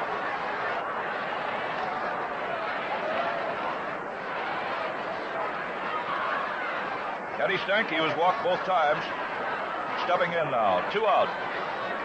3 runs over here in the top half of the 4th inning. One scoring on a balk, the other on Jack Kramer's home run. Bankhead now ready to serve his first pitch here to Stanky. Comes down with it, swung on, and fouled back up over our heads behind home plate. Strike 1. Well, the Dodgers thought they were in a good spot with a pitcher coming up, but things didn't work out that way. Mr. Kramer was a boy who was in a good spot. Big DC-6 flying over into LaGuardia. Bankhead pitches again a little, Eddie. High inside, ball 1. Ball 1, strike 1. 2 out. Mr. Kramer made sure there wasn't anybody on after he swatted that one. Boy, that's the insult supreme. The pitcher hits a home run off you. Curve drops in there for call strike 2. Ball 1, strike 2. 5-1. Favor the Giants. Now, the Rocher's got a little smile on his face now. He hasn't had much to smile about this year.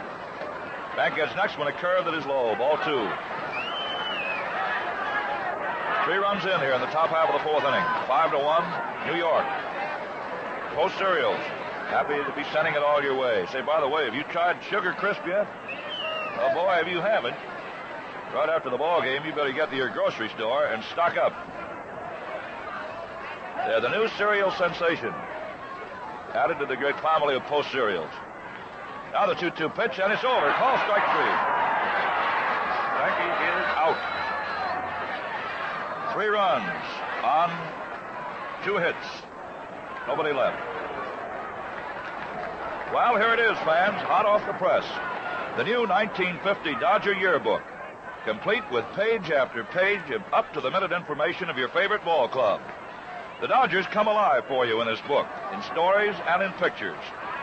They are colorful write-ups of all the players, 48 pages of vital statistics, and Post Cereals is arranged to put it in your hands right now when the season's just getting underway. Now, here's all you do. Take the top of any regular-sized Post Cereal package or the front panel of a Sugar Crisp bag and send it with a quarter to Dodger Yearbook, Box 79, Brooklyn 1, New York. That's easy, isn't it? And this is the same book that sells for 50 cents at Ebbets Field. So get in on a grand bargain offer. Send 25 cents and a box top from any regular-sized Post Cereal package or the front panel of a Sugar Crisp bag to Dodger Yearbook, Box 79, Brooklyn 1, New York. And make sure your name and address is included, won't you? And you'll get your copy of this great Dodger Yearbook, Toronto.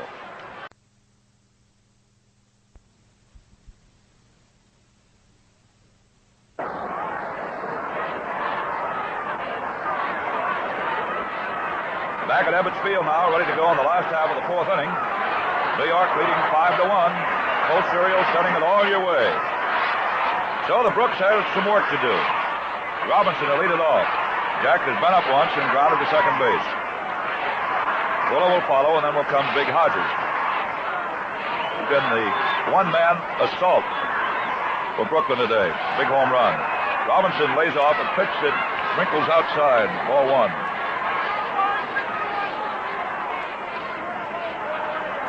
Bobby Thompson out in center field is shaded over towards right center on Robinson. Lockman is straight away out on left, and Don Mueller, the right fielder, is playing over in front of the scoreboard. Sort of fanned out. Kramer throws again low outside. Ball 2. New York 5, Brooklyn 1. We have 2 very slow pitchers working. Ball game in the last half of the 4th inning, and it's an hour and a half old. Kramer kicks him down, another one on the outside edge for a call strike. 2-1. Branca continues to throw down in the bullpen. The Dodgers get down deep enough, they may hit for Bankhead, or maybe this will be all for Dan. We'll have to wait and see. That's Shotton's job, not mine. Now the 2-1 pitch, swung on and bounced Foley down towards short. Third baseman Thompson is over, up with it and goes to first for the out. I don't think Dark could have made the play, and Henry Thompson hustled over, cutting in front of the short fielder, scooped it up, and threw him out. 5-3 of your scoring. One away now as Carl Perillo steps in. Shortstop Dark threw him out. Carl led off the second inning.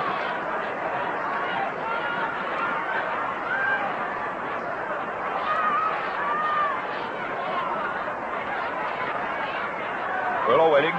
First pitch, a let-up one, swung on and hit down into the hole between second and third. There's a long show by Dark. In time, a bang-banger over at first base.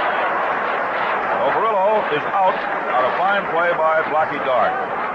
Al had to go into the hole, and that's the toughest play for a shortstop to make. Over to the right, scoop up the ball deep, then turn and make the throw accurately and in time. And Perillo, one of the fastest men on the squad. So he could see that Mr. Dark not only had a tough play, but he made it. 2 down.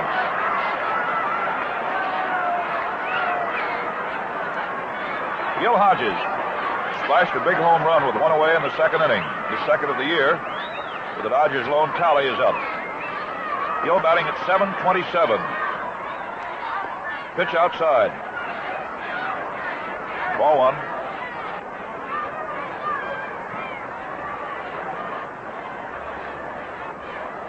Two down here.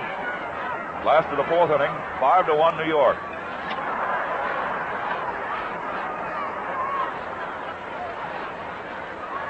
Kramer sends another one through there for a call strike. Ball one, strike one. The picket line of the Giants are deep and around into left.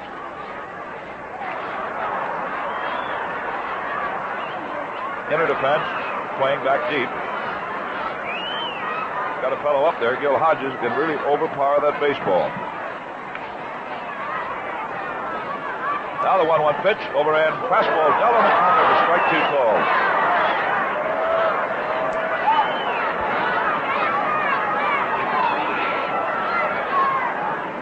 The way Kramer's pitching today, it's hard to believe that the Red Sox, who need pitching very badly, would cut him loose. He's got it today so far.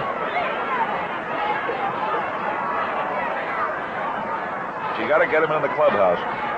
So they're yours. Hodges swings and misses on a let-up curve. Boy, that really had him hands up. So down he goes, a waving. First strikeout by the way for Big Kramer. And the Dodgers go out trailing 5-1. Manager Schotten, who plays things pretty close to the vest, decided that Bankhead had had enough. Had two bad innings, the first and the fourth. You can't have many. While he was in there, he walked 4, struck out 3, gave up 5 runs and but 4 hits.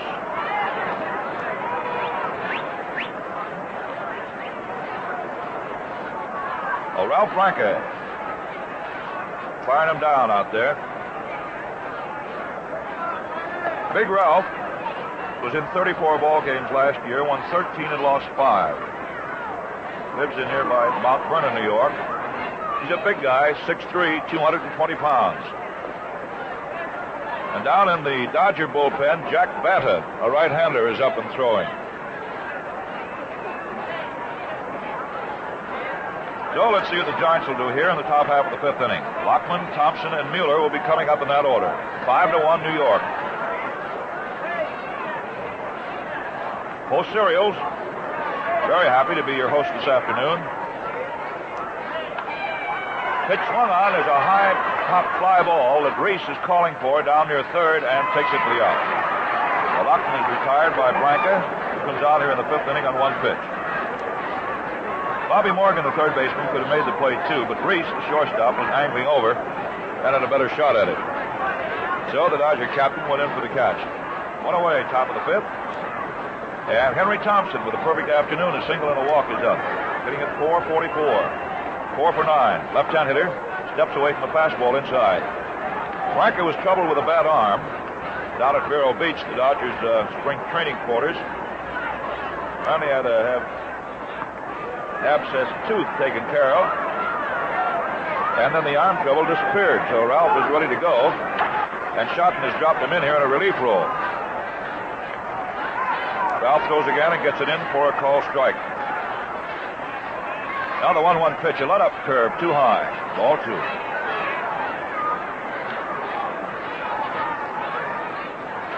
One out. Top half of the 5th inning. Giants 5, the Dodgers 1.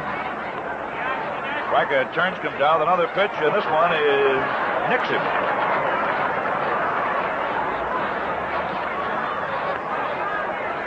I'll make that officially ball 4.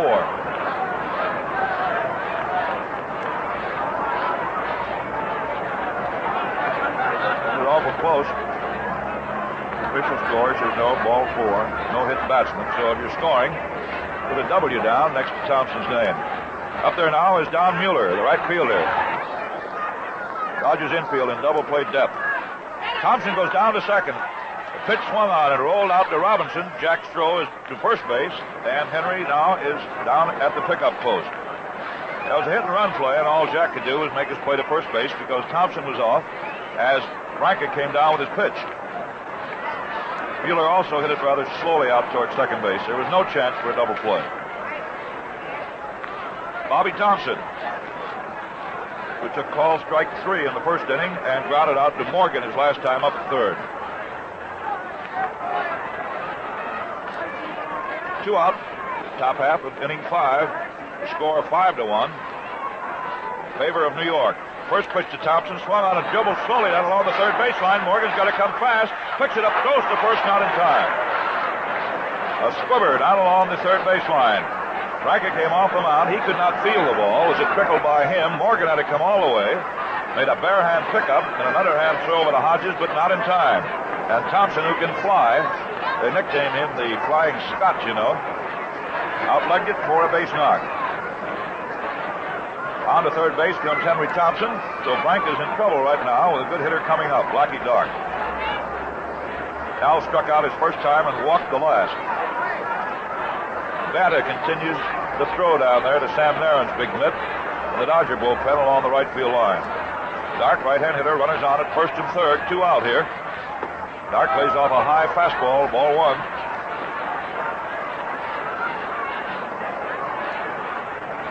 Dark hitting at 385. Outfield shifted into left, although Dark sprays a lot of base hits into right field. Franca holds his stretch, checks both runners, pitches, swung on and hit out to short, races up with it, throws to Robinson. They get a force play on Thompson. No runs, 1 hit, 2 men left on. Well, friends, you may ask, is there any difference in cornflakes? Oh, man, there's a world of difference. Yes, fans, you taste Post Toasties and see if it isn't better than any other cornflakes you've ever eaten. And it's Post Toasting that makes the difference. You'll say Post Toasties are the freshest, the crispiest, most delicious cornflakes you ever put on the breakfast table. So the next time you're at your grocer's, don't ask for cornflakes. Ask for Post Toasties, the better cornflakes. They're eating proof that it's Post for flavor, Post for freshness, and Post for the most of everything good in cereals. Do you remember that, won't you, Mother? Post Toasties.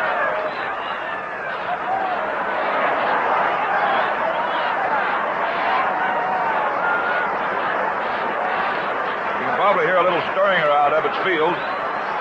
They just posted 5 big runs for the New York Yankees in the last half of the 5th inning. And they now move out in front of Washington by the score of 6-5.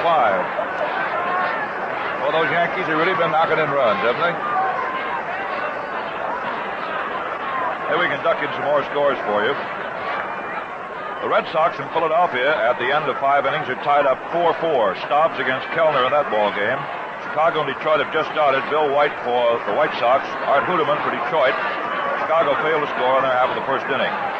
Bobby Feller going for Cleveland against St. Louis's Stubby Overmyer. We'll pick up the National League as we go along here. Bobby Morgan leading off for the Dodgers, 5-1 in favor of New York. Kramer comes down with his first pitch, let up curveball that is swung on and foul tipped back. Jack Matter continues to throw down in the bullpen. The National League for the Cardinals, it is Jerry Staley who won his first start. Cardinals have 3, Chicago 1. Boyzell started, Vandermeer in the first, and Paul Minner, the former Dodger, in the 3rd inning. Philadelphia 1, Boston 0 at the end of 5 innings. Kurt Simmons for the Phillies, Warren Spahn for the Braves. Kramer takes too much time and Morgan backs out. Pittsburgh having a picnic at Forbes Field, leading Cincinnati 9-1. They're knocking home runs over that short left field fence, too, out in Mr. Greenberg's Gardens, as they call it. Morgan takes high. Beard hit a home run in the 2nd inning with 1 on, his first of the year. Wally Westlake hit his 3rd in the 3rd inning with nobody on. Danny Fernandez hit 1 in the 4th with nobody on, his first. And Ralph Kiner hit 1 in the 4th with a man on, his 2nd. Kramer, triple pumping out there, kicks up, comes down, the pitch swung on, and hit through out into center field for a base hit. Morgan lacing into that one for his 8th major league hit. Line single. Blackie Dark made a stab at it, but he couldn't get to the ball. And it brings up Campanella. And that base hit also arouses this crowd here at Ebbets Field. Well, there are a lot of kids here today, and they're sure letting you know they're here. Well, there's no better way that I know of young people to spend the Saturday afternoon at a ballpark someplace, or playing the game themselves. Morgan on at first base. Jack Harshman comes in to cover the inside corner of the bag to keep him close. Kramer now to his stretch, pitches to Roy, and the ball gets away from Westrom. Morgan smashed to second and holds up. Ball skidded in the dirt, and Westrom was able to partially block it to keep it from going behind. Cal Abrams is out on deck to hit for Branca. So it looks like Manta will be coming on to be the third Dodger pitcher in this ball game. Big Jack now comes to his stop position. Morgan down off first base. The pitch to Campanella. Swung on, hit down to third. And the two knocks his leg down in the left field. Morgan comes on down to second base. And an error is charged. Oh, that looks like the start of a double play.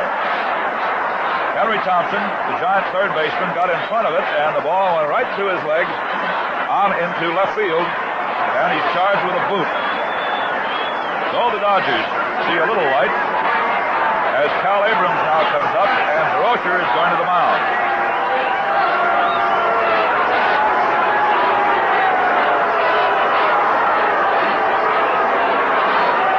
First error of the ball game. DeRocher is out of the mound with his catcher Westrom. Eddie Stanky has come in from second base. Now they're all surrounded by Mr. Kramer, who's big enough. The little gag about Jack is once you're on Kramer, it's twice around Long Island.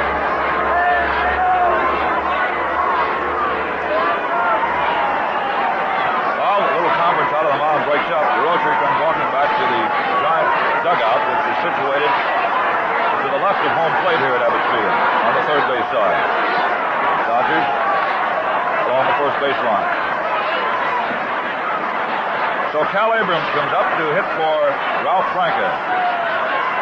And it'll mean that Batta will be coming on. He's throwing alone down in the bullpen. Kramer to his stretch. Pitch into Abrams, a low curve for ball one. Campanella out at first base. Morgan is at second, thanks to the error by the third baseman, Henry Thompson. That ball was hit sharply down the third and swiftly enough to start a very easy double play.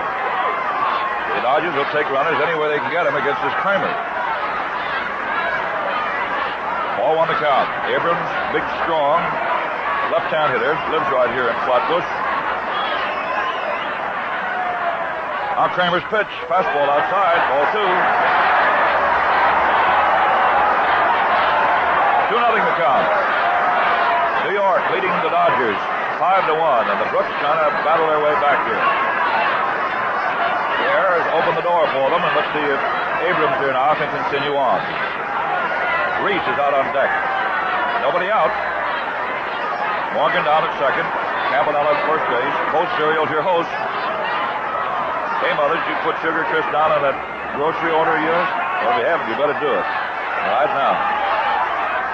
Now the 2-0 pitch. Curveball on the inside corner for a strike.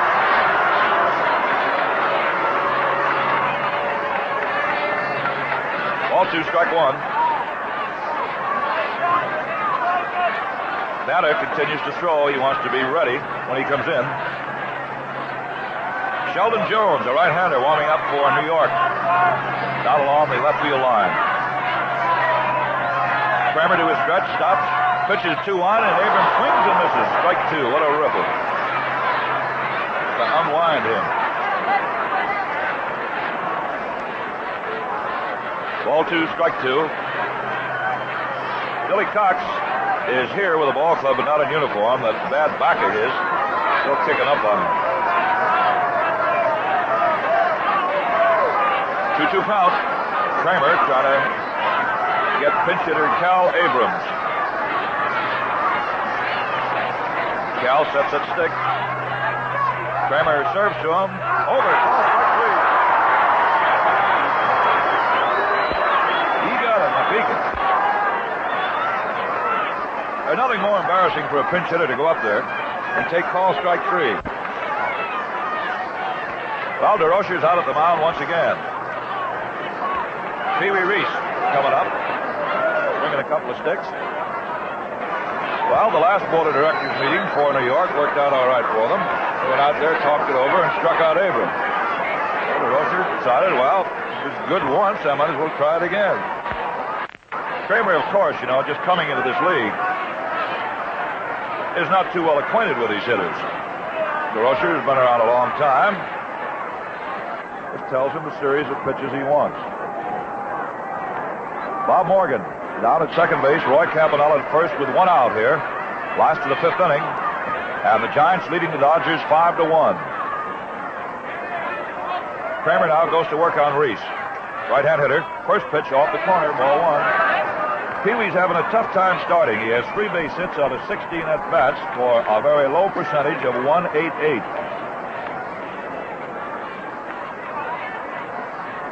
And when you get about $35,000 a year, you just don't hit .188.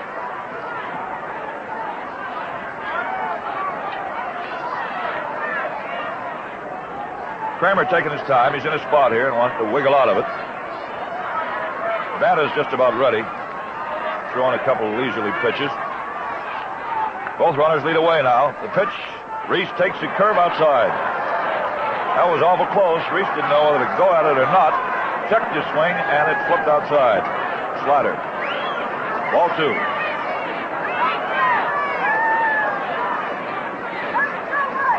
Sheldon Available Jones, as he is known to the trade. Right-hander tuning up for New York.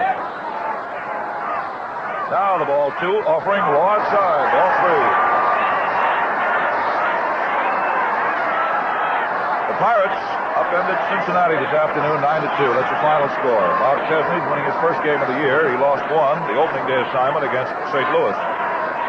Pittsburgh 9 runs, 12 hits and an error. Cincinnati 2 runs, 8 hits and no errors. Pirates great home runs all over the place. Kramer rolls, comes down the pitch on the corner for a strike. 3-1 now on Reese, and Pee-wee takes a long look down to Milton Stark, coaching at third base, to see what they want him to do about this one.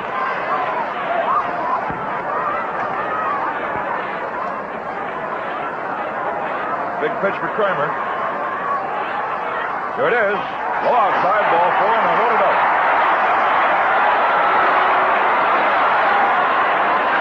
Well, Kramer walks Reese. And that pushes Morgan around to the power turn. Campanella goes to the middle stop.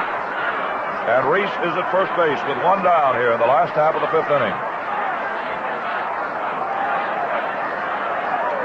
George Shuba, he's been trying to battle his way on this ball club, could endear himself to the hearts of many a Flatbush follower by nudging one right now.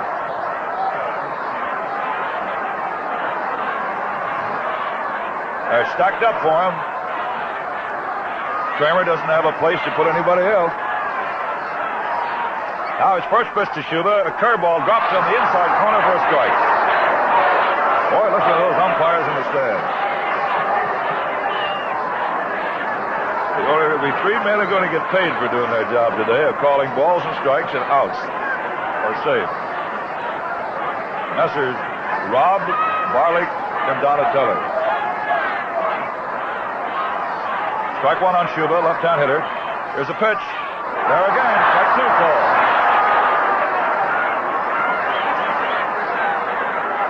Shuba is 1 for 9, getting at 111. One look ahead, Jimmy Russell, the switch hitter, is out on deck. Here's the pitch. Curves swung on, and a little weak foul ball hit off first base. Harshman under it and takes it for the out. So 2 out.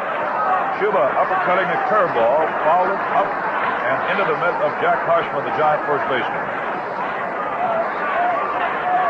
Jimmy Russell, who had a big day yesterday, having a little trouble today, hit into a double play and walked. Also had a little action in the outfield. A fly ball that he misjudged dropped in front of him for a base hit off Lockman's bat in the first inning. And then Stanky, who is not a speed merchant, picked up and moved from first to second on a fly ball that was hit to not too deep center field. Well, all of that would be forgotten. Mr. Russell can unload here. 2 out. New York 5, Brooklyn 1. Batter now. is finished up in the bullpen and is walking in towards the Dodger bench. Kramer into his windup, kicks him down, the pitch outside, ball one.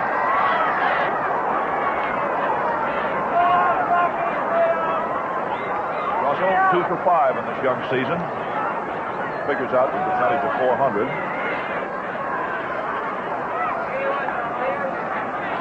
Switch hitter batting left-handed against Kramer's right-hand stuff. Outfield swung way around to the right. Infield laying back. Right side very deep. Harshman and Stanky. Ball one. Kramer ready to deal off another one.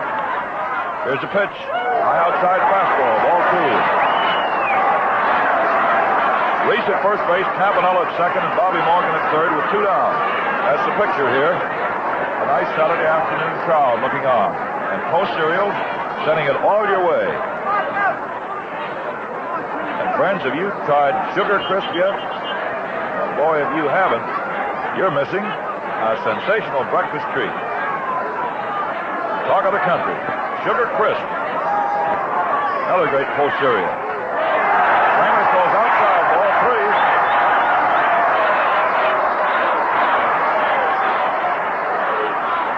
Nothing count on Jimmy Russell. Jackie Robinson on deck. Dodgers will take him any way they can get him.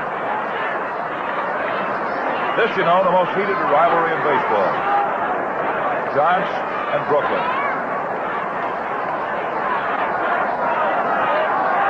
Now the 3-0 pitch, and it is on the corner for a strike.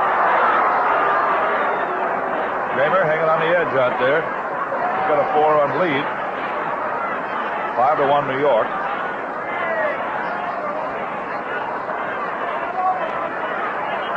Russell, after picking off his sign from Milton Stark coaching down at third base, steps back in again.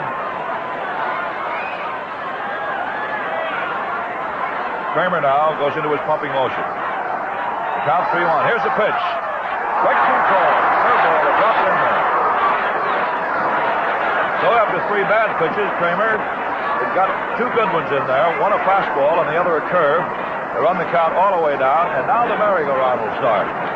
Full count, 2 out, bases loaded. They'll be off and running at Ebbets Field.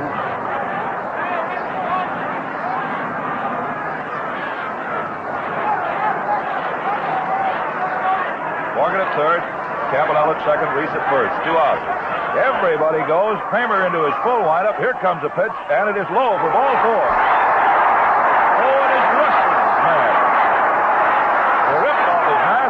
Comes running down off the mound, and Mr. Robb right now is getting a verbal going over. Scotty slips his mask off and walks away. Western, however, follows right along with him. So Russell walks on a 3-2 pitch to force in Morgan. Campanella comes on to third base.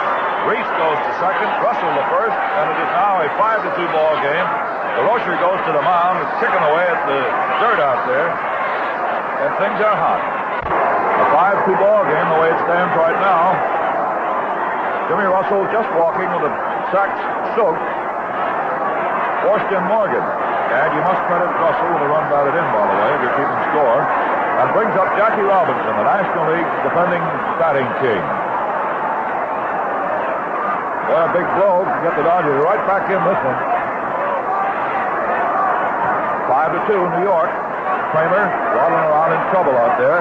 Big Jack kicks him down, a pitch way outside, ball 1.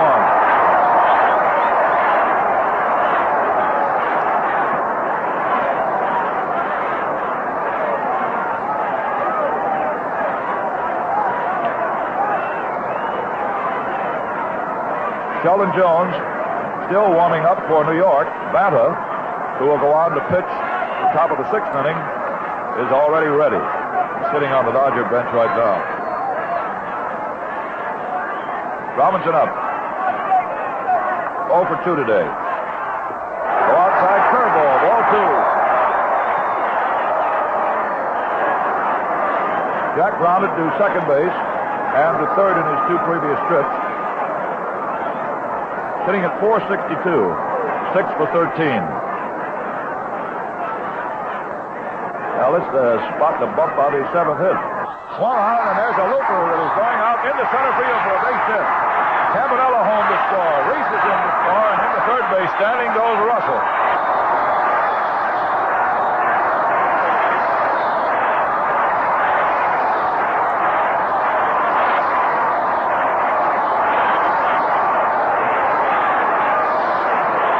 So Robinson comes up with a sliced single into center field.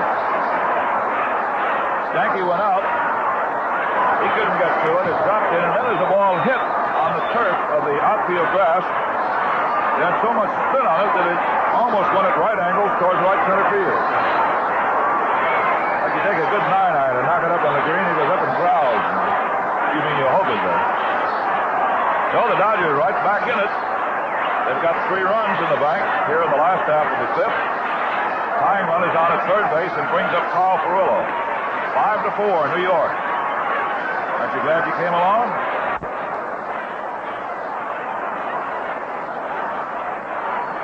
Jack Bata has now gotten up and gone back down to the bullpen.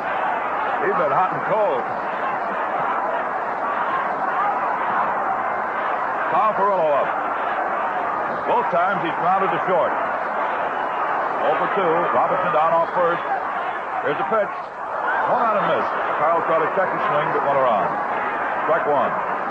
Jimmy Russell with a tying tally is at third base. We have another final score. Bob Elliott came up with a home run in the last half of the 8th inning to beat the Phillies 3-2. And Warren Spahn gets his second win of the year. So Elliott is the big man on the hub tonight. He can bust him. The Dodgers know. Furillo swings and reaches this one safely into right field.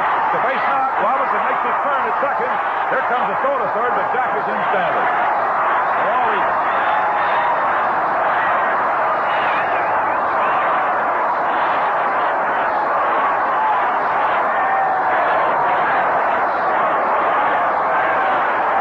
Carl Furillo gets the Dodgers even at 5 runs with a line single into right.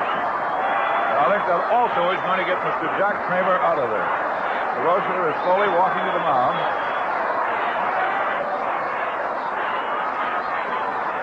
Leo, with his head bowed, his hands on his hips, walks to the mound. He hasn't pointed out to the bullpen yet. He wants to give Jones a chance to throw about 3 more warm-up pitches. And now there's the motion to the left field bullpen. Mr. Sheldon Jones, who are available for duty. Jones announced. Now he's officially in the ball game.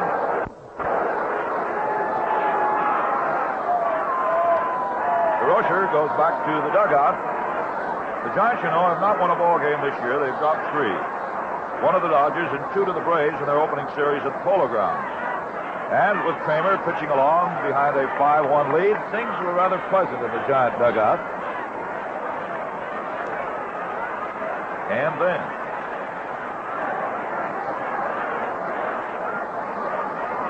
Jones is tuning up out there in the hill. I'll tell you a little bit about him. Jones in 42 ball games last year with New York, won 15 and lost 12. He had an earned run average of 3.35. He was born out in Tecumseh, Nebraska. Now makes his home at York, Nebraska. 6-footer, about 180 pounds, right-hander. This is his first relief job of the year. Started a ball game and lost it. So he has a record of no wins and 1 setback. Well, he's all tuned up. Says he's ready. We'll see. Gil Hodges, with a home run his first time up with 1 out in the second inning and struck out the last time, is the man he'll be serving him up to. And Jack Bata, who has pitched half a ball game already in the bullpen, is going at it again.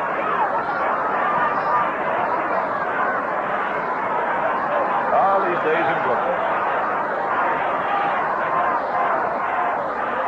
Both Cereals happy to be sending you this scorcher. 5-5 tie on the last half of the 5th inning. Ball game 2 hours and 15 minutes old.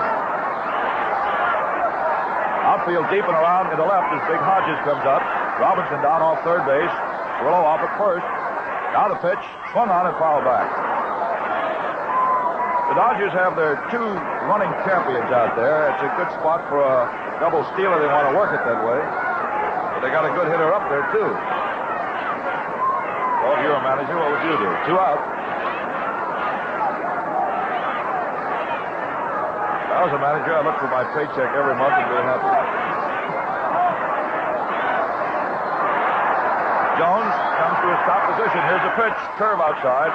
Ball 1. Robinson jockeying up and down off third base. It always gets the fans going.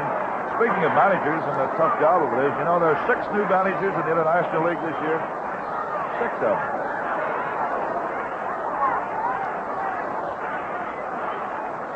Hodges, big, strong Hoosier. Robinson jumping off third. The pitch way outside. Gets away from Weston. No advance, however. Ball 2, strike 1. Last half of the 5th inning. The Dodgers with 4 runs have tied the ball game. 5-5.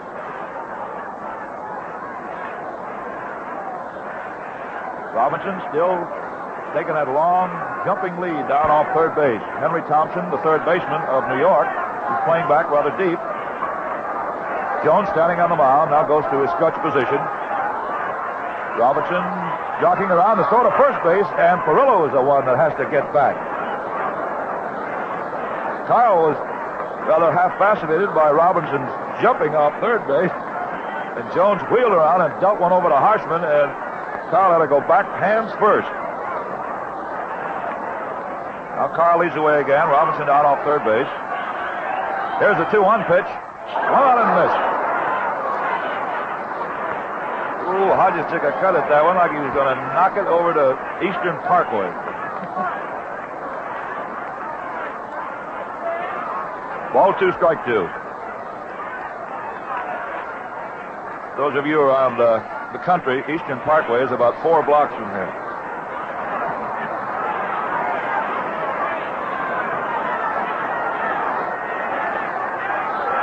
Jones ready. Here's the 2-2er. Inside, ball 3.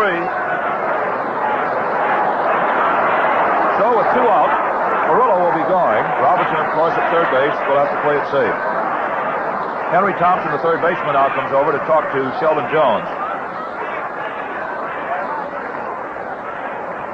The official paid attendance today, 19,067. Harold Parrott, the traveling secretary of the Dodgers, gracefully bringing it up here. Now Robinson with a big, long, tantalizing lead down off third base. Oh, ready to go. Here's the pitch. Perillo goes. It's full, strike 2.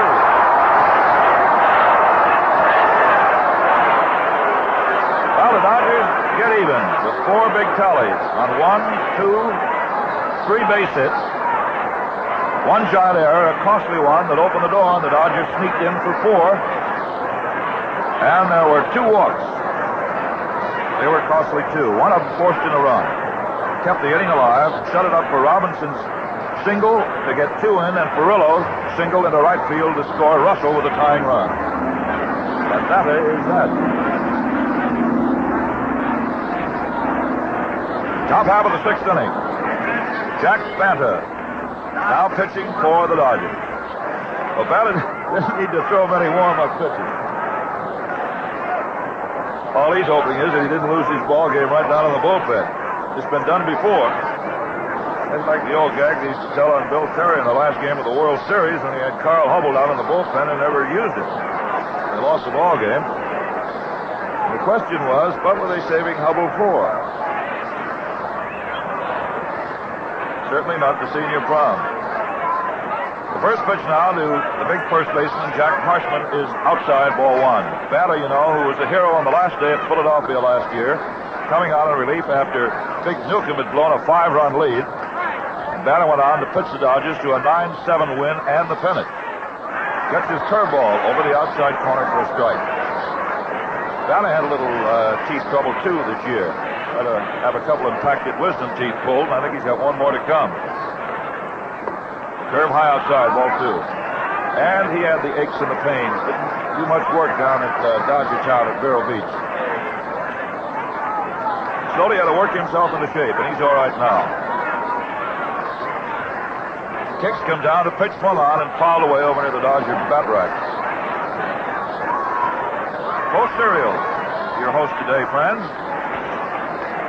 Harshman, Westrom, and Jones will be coming up in that order. Nobody's throwing down in the New York bullpen. That'll be the order. Outfield shifted around to the right. Curveball that ticks Harshman's bat and then skips behind. 2-2. Ball 2, strike 2.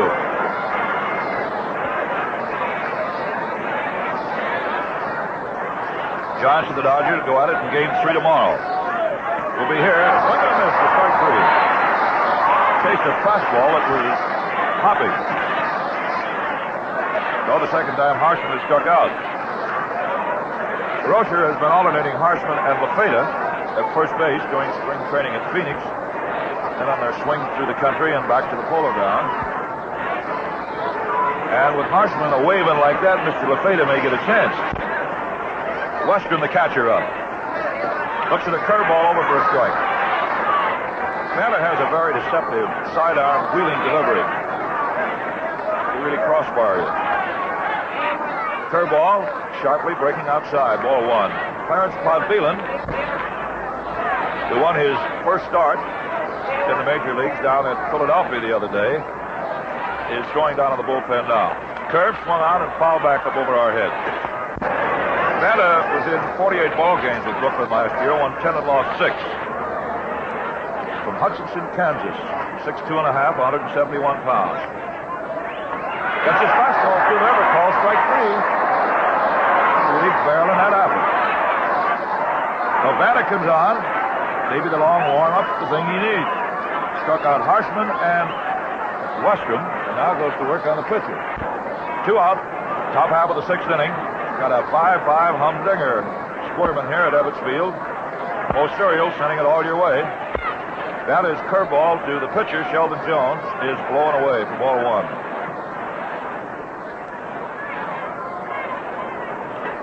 Campanella back at the plate, handling Big Jack. Fastball that's in there for a called strike. 1-1. That's a tough right field right now. Sun dropping down back of the stands. Trillo's got his sunglasses on, you can bet. Another curve that's through there. Ball 1, strike 2. Chicago Cubs came up with 5 runs in the last half of the 5th inning against the Cardinals. And lead 6-4. And that's all right for the Dodgers. Another curveball low inside, ball 2. When a pitcher pitches to a pitcher, it's curve, curve, curve. And that's all that Jack has been throwing up here to Sheldon Jones. Now the 2-2 pitch. Here it is. Swung on and foul right up and over our heads. We were ready to move. Johnny Durr didn't know which way to go here. It's straight up. See, our radio booth here at Ebbets Field is wide open. Now the 2-2 again, swung on and grounded down the short. Reese up with it. The throw to first in time. And that is that. Manta comes on to put the Giants down. 1-2-3 in the top half of the 6th inning. New York, 5 and the Dodgers 5. Friends, you may ask, have the Dodgers been improved over last year? Well, time alone can answer that one. The question number 2, have post cereals been improved? And the answer to that one is a good, strong yes, in more ways than one. Now take that great new triple wrap package. That, my friends, is what brings post cereals to your breakfast table fresher than ever before. In fact, guaranteed fresh. There's a sealed inner wrap, and then there's the sealed carton itself and the sealed outer wrap. 3 separate wrappings that bring you your post cereals so fresh they taste just toasted. So you try any one of our nourishing, swell-tasting Post cereals, and if you don't agree it's the freshest tasting cereal you ever enjoyed, well, Post will give you triple your money back. That's fair enough, isn't it? Now, remember then, when you get Post, you get the most of everything good in cereals.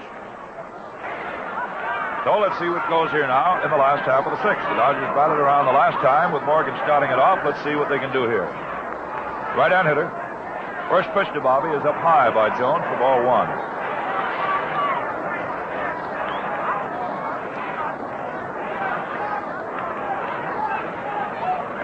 Jones into his windup.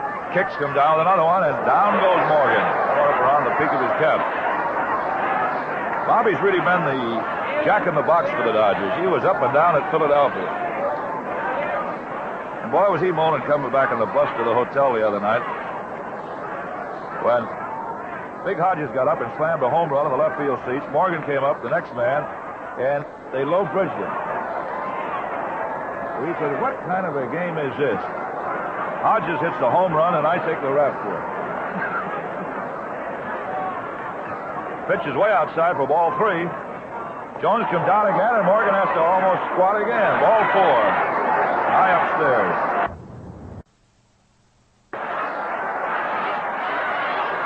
So Jones walks the leadoff man for the Dodgers in the last half of the 6th inning. Bobby Morgan. Roy Campanella comes up. Campanella steps in now. Jones ready to work. Morgan taking his lead down off first base. Now the pitch to Campanella, swung on and hit foul back into the seats. That went in there like a rocket. Campanella started to swing, checked his bat, but held it right there in the strike zone. And the ball came down, hit the stick, and then skidded back like a shot into the stands.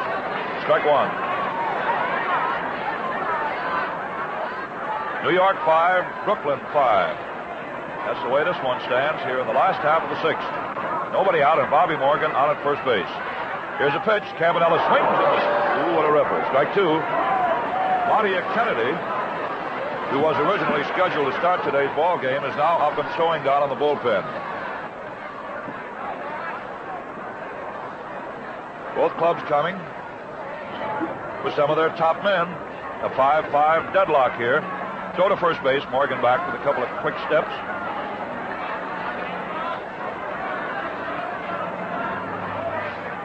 Jones holding a stretch. Pitches into Roy, and it's high inside, and Roy has to get down and away from it. Ball 1, strike 2. Campanella, right-hand swinger. Got that big power. 3 for 9. He's hit 1 home run. Now the pitch to Roy. He checks his swing on a curveball that dropped low outside. Ball 2, strike 2.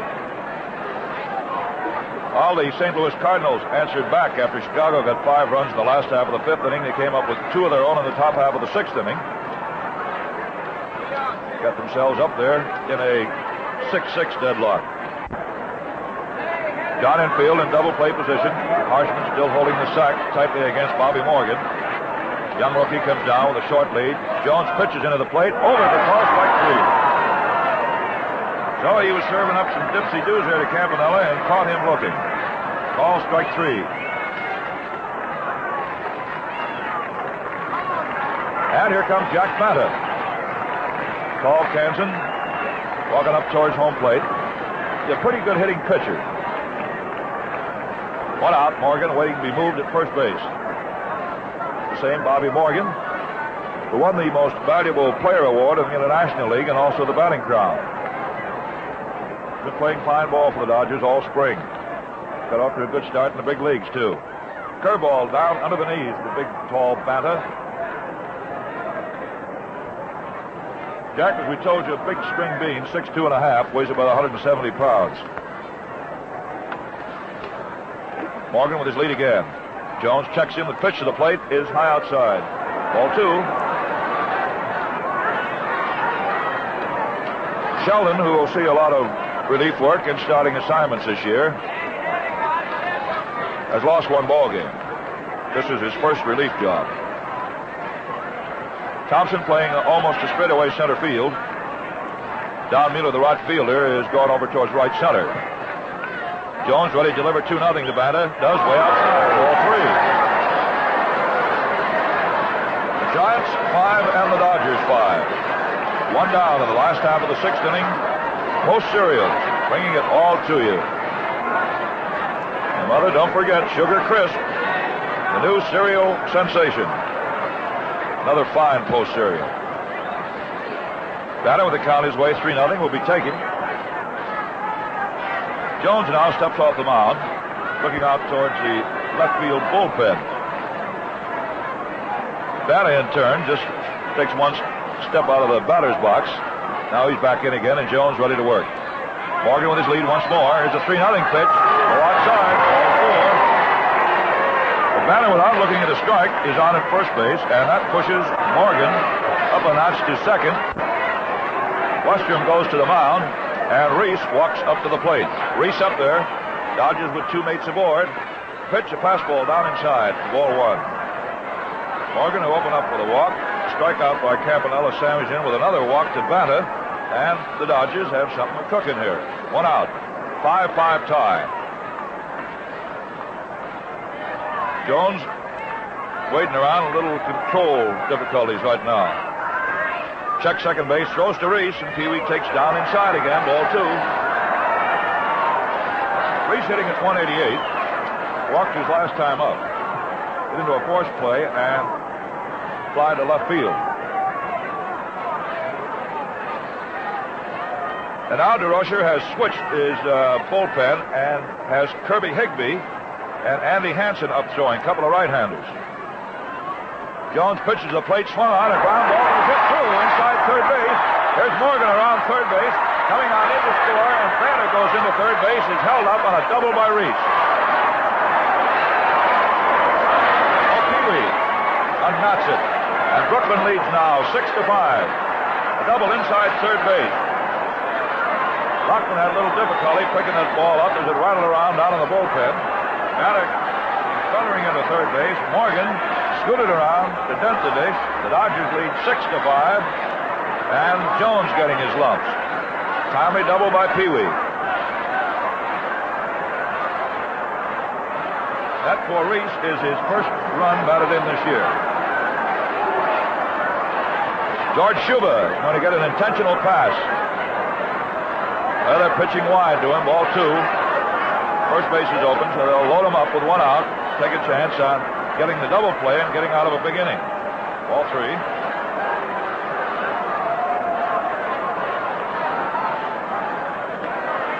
And ball 4, go ahead. So Schuba throws his stick away and runs on down to first base. The Dodgers lead 6-5 in the last half of the 6th inning. Banner with his windbreaker on, standing on at third base. Reese, who sent the run in and got Jack to third with his double, is at second base. And Schuba, who has just intentionally passed at first and brings up switch-hitting Jimmy Russell. Jones pitched to him.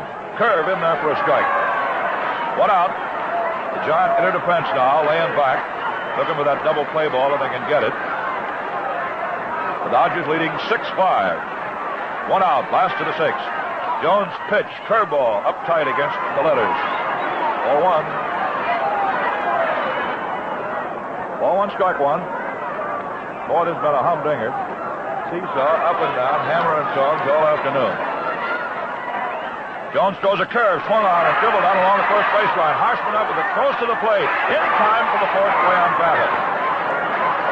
Everybody else moves up 1.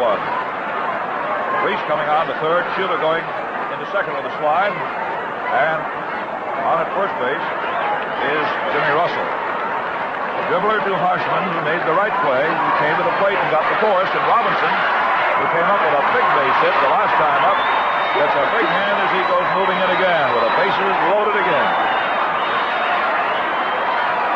6-5. Favor the Dodgers. 2 out here in the last of the 6th inning. Jack up, right-hand hitter. Jones pitched to him and has a bunt. Towards third base. Henry Thompson up with it close to second for the forced play on Jimmy Russell. And Thompson making a smart play. Charged that bunt off the bat of Robinson and threw to second base to Stanky in time. And they get Russell coming down from first base. The Dodgers move out in front. They got a run on a hit. They leave 3 men. And there were no Giant errors. So at the end of 6 complete, the Dodgers out in front by the score of 6-5. Now, once again, for post aerials, here's the old redhead, Red Barber. Thank you, Connie. You've been sort of busy, haven't you? Oh, quite a day, quite a day. Well, for all you folks around the country, here we go into the 7th inning. Ed Stanky takes inside for ball 1. Maybe you don't know how the Dodgers and the Giants play. Now you're beginning to find out. This is a pretty good sample. They just play all day and half the night. Of course, under the league rules, they can turn the lights on, keep on going. Pitch over for a called strike. 1 ball and 1 strike. Stanky first up in the 7th. Jack Banta, the third of Brooklyn's pitchers, and it's up to Banta to win or lose the game. Brooklyn ahead 6-5. Stanky swings, lines it over third, out to left field, in for a base hit. Schuber blocks the ball, then has it get away from him. Stanky, however, holds up at first, realizes he can't go to second, so it's just the hit. Stanky is single out into left field, and the tying run is thus put on immediately by the Giants. Stanky's on for the third time today. 2 walks and a base hit.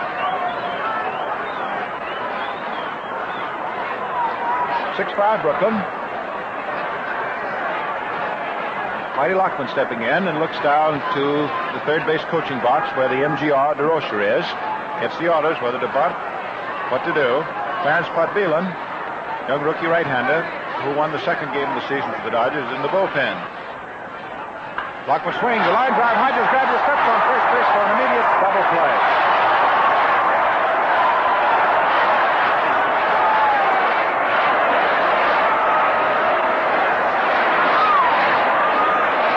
Almost before you could detail it. There was a wicked line drive. First baseman Hodges grabbed it in his mitt. That big meat hand stepped on the bag.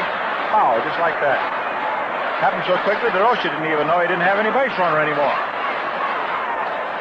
That's almost as quick as the way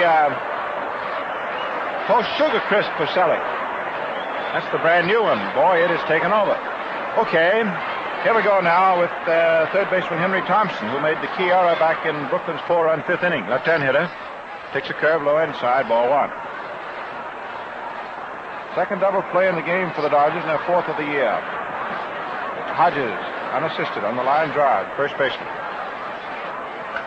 There's a high drive hit deep out toward right center field.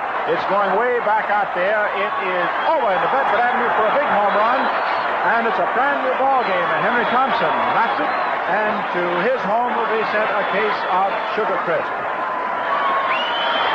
Oh, he hit it high over that 40-foot screen in right center field. So she's all even at 7-7. Just give Thompson a run for a perfect day. He'd had a single and 2 walks, and now he has his home run. And this gives Henry 5 hits out of 10 at-bats. It's his 4th run batted in and 3rd home run of the season. He's leading the Giants in the extra bases. Don Mueller up. Batter's pitch, the curve, over for a called strike. Brand new ball game. Big home run by Henry Thompson. He golfed it. As a ball hit down the right field corner, Perello goes over, jumps and makes a one-handed catch at the base of the concrete wall. And the Giants really hit batter very hard, don't they come out of there with just 1 run. Everybody up there hit that ball. Double play broke the back of it. 1 run, 2 hits. So she's all tied, 6-6. So the ball game is bigger and better than ever, isn't it? And folks, the 1950 Dodger Yearbook is bigger and better than ever. And it's brought your way by Post Cereals. Now, wherever you are, listen. Here's a wonderful new book for you Dodger fans, for baseball lovers everywhere. Pictures galore, up-to-the-minute statistics about every player on the Brooklyn team. And you'll enjoy owning a copy because it's a fine way to get acquainted with every man on the roster right from his first day in baseball. And to be sure to get your Dodger Yearbook right away, here's what you do.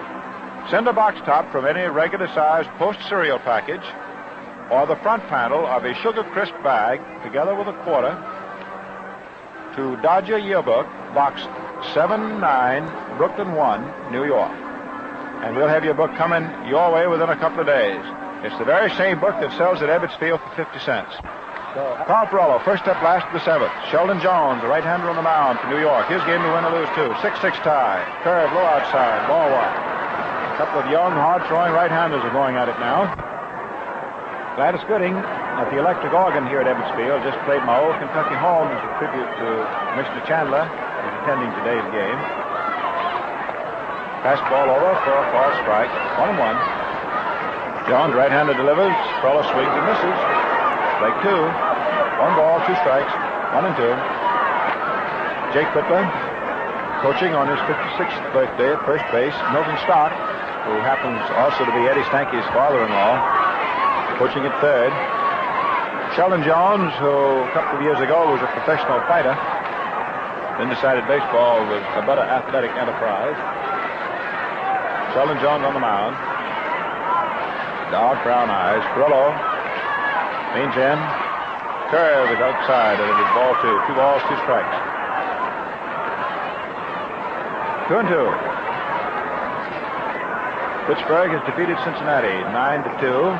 The Braves, who've now won 3 out of 3, knocked off the Phillies 3-2. Fastball inside, and the count is full. 3-2 to Ferrello. Dahl is 1 for 3. His single in the 5th inning tied the ball game at that point, 5-5. Dodgers got a run in the 6th to go ahead 6-5, and Henry Thompson just smacked one for the Sugar Crisp to tie it up 6-6. Call strike 3. Ferrello is caught with a pitch on the outside. Jones strikes him out. That gives Sheldon 3 strikeouts. Gross is sticking right along with him. I guess because he figured he hadn't got anybody nearly as good in the bullpen. And it paid dividends because he got out of a mess of trouble in the 6th inning. Had the bases loaded, only 1 out, and didn't allow any further scoring. Gil Hodges is 1 for 3, and that was a home run in his first at-bat today.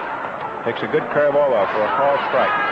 The whole infield is now caught in the full shadow of the stands with the sun going down behind them. Center field and right field are still in sun. Right-hander pitches, high outside, ball 1. 1-1. 1 ball, 1 strike. No action in either club's bullpen. The Yankees didn't score in the 9th inning. So they're going into the 10th inning, Washington and New York, tied 6-6. Fernando Jones pitches, and Hodges hits a ground ball back past the mound. Shortstop Doc is up with it. Throws over to first base, just in time. Hodges up. Short to first. 2 men up, 2 men retired. The even up status, 6-6 exists. Past the 7th. And Bob Morgan, who's had 1 hit for 2 at-bats today, rookie, he's the batting champion in the International League last year. He's hitting 533 right now, 8 for 15. Right into Jones pitches, and it's a curve low outside with this rookie right-hand batter, blonde Bob Morgan.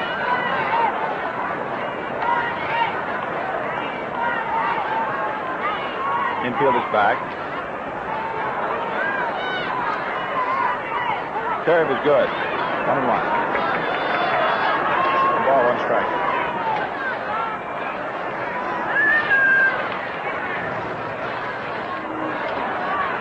Giants are fighting desperately to win their first game out of 4 this year. Morgan takes a curve outside, ball 2. The Dodgers fighting just as grimly to make it 3 straight victories for them. They lost opening day at Philadelphia. There is no quarter asked, and there's certainly none given when these 2 clubs lock horns, I tell you that. 2-1 pitch. Fastball is good at the knees for call strike 2. 2-2.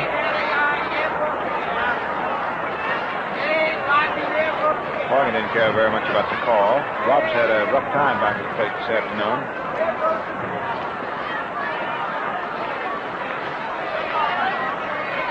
Two and two.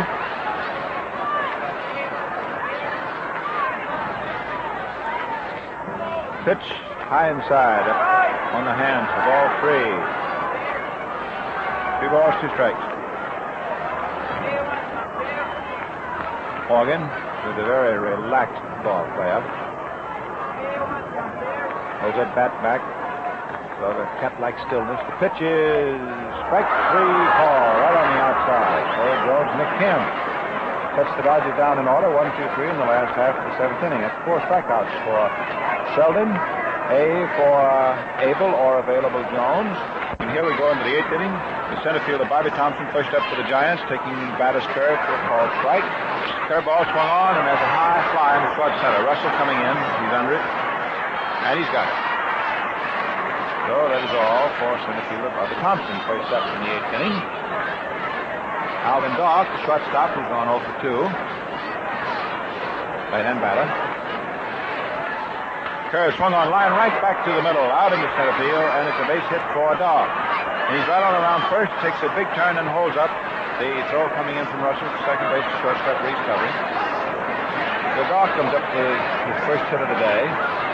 Single into center. Rookie Jack Hoshman, tall, slender, left-hand hitting first baseman, is now up to New York, hitting 7th on the batting card. Batter in his stop position. Delivers. There's a ball hit high out into right center field. Russell, the center fielder, getting under it. Doc tagging up at first. There's the catch. And Doc starts to second and holds on. Russell didn't lose any time getting that ball to second this time. Stanky got the jump on him and went in there, if you recall, after a ball had been caught in the third inning. So 2 men are going in the eighth. And catcher Western comes up. Western, right-hand hitter. Takes a cut of the curve, hits it down toward third. Morgan up with it on a big bound. Throws to first in time. No call for Western. Ball for the Giants. Top of the eighth inning. No runs, 1 hit. And it still remains locked at 6-6.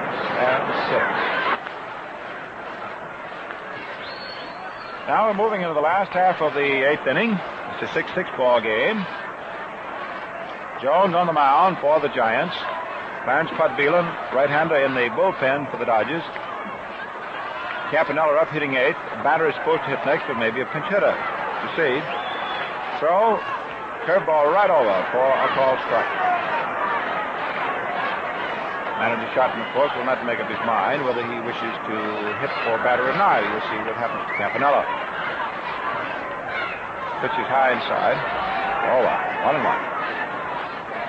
Curve low outside to Roy. Ball 2. Questions caught all the way. Harshman at first base, Stanky at second, Doc at short, and the third baseman, Henry Thompson, who's becoming quite a ball player for the Giants. Left field, Whitey Lockman. In center, Bobby Thompson. And the right fielder is Don Mueller. 2-1 pitch. Fastball through there, and it's 2-2. 2 balls, 2 strikes.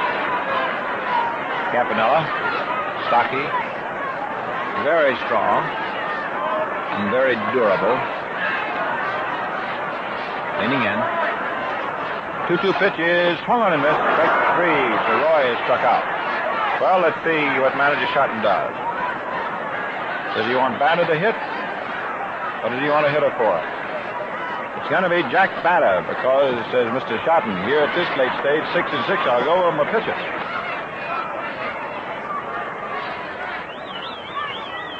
Outfield step back in the left man, a left-hand hitter. Ground ball hit down to first base. Juggled by Hoffman. Picked up. He can't pick it up. And throws ball. Hoffman can't throw up with the ball, and he's charged with an error. The second giant error of the day, and Batter is on first base with the boot. And Batter's got a charm live. He was walked in the 6th inning, you'll recall. Now he gets on through the error of young Jack Hoffman. Pee Wee Reese up. Jack Batter on it first. A 6-6 tie.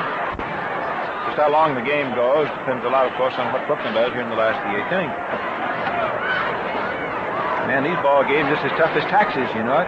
Whoa! High inside, gets up to catch his glove down. The second goes Batter. And Pee Wee dropped to get out of the way of a high inside fastball, and Western couldn't come up with it. Charged a wild pitch, and Batter, the possible winning run, goes to second base. Now Jones ready to pitch. Pee Wee cuts as a high pop fly into short left field. Shortstop Doc is out under it. And he grabs it for out number 2, and Batter stays put at second base, where he reaches by a series of a combination of an error and a wild pitch. So Reese pops up to short, and George Schuber gets another opportunity. George has not been hitting, and if he's not careful, he's going to be Schuber to the bench, and Gene Hermansky back in left field. Schuber has 1 hit for 10. He has not looked completely sure in left field. In other words, he's been quite tense. He had a big opportunity, if you'll recall, in the 5th inning with the bases loaded and 1 out, and he fouled out to the first baseman. He's 0 for 2 today. Left-hand batter, outfield toward right. Jones pitches, curve, low outside for ball 1. This could be quite a pivotal at-bat for Schuber. Of course, it may be that he won't get anything too good to hit at the first base open. However, Jim Russell, who follows, I think the Giants regard as a more dangerous hitter, so I expect he'll be pitching to George. However, we'll soon know. Things sort of quiet for a second, but they do not remain quiescent very long around Ebbets Field here in Flatbush. The manager and the jam go out to the pitcher and get him on the mound and say, now listen, you know who's up there hitting, don't you? All right, now listen.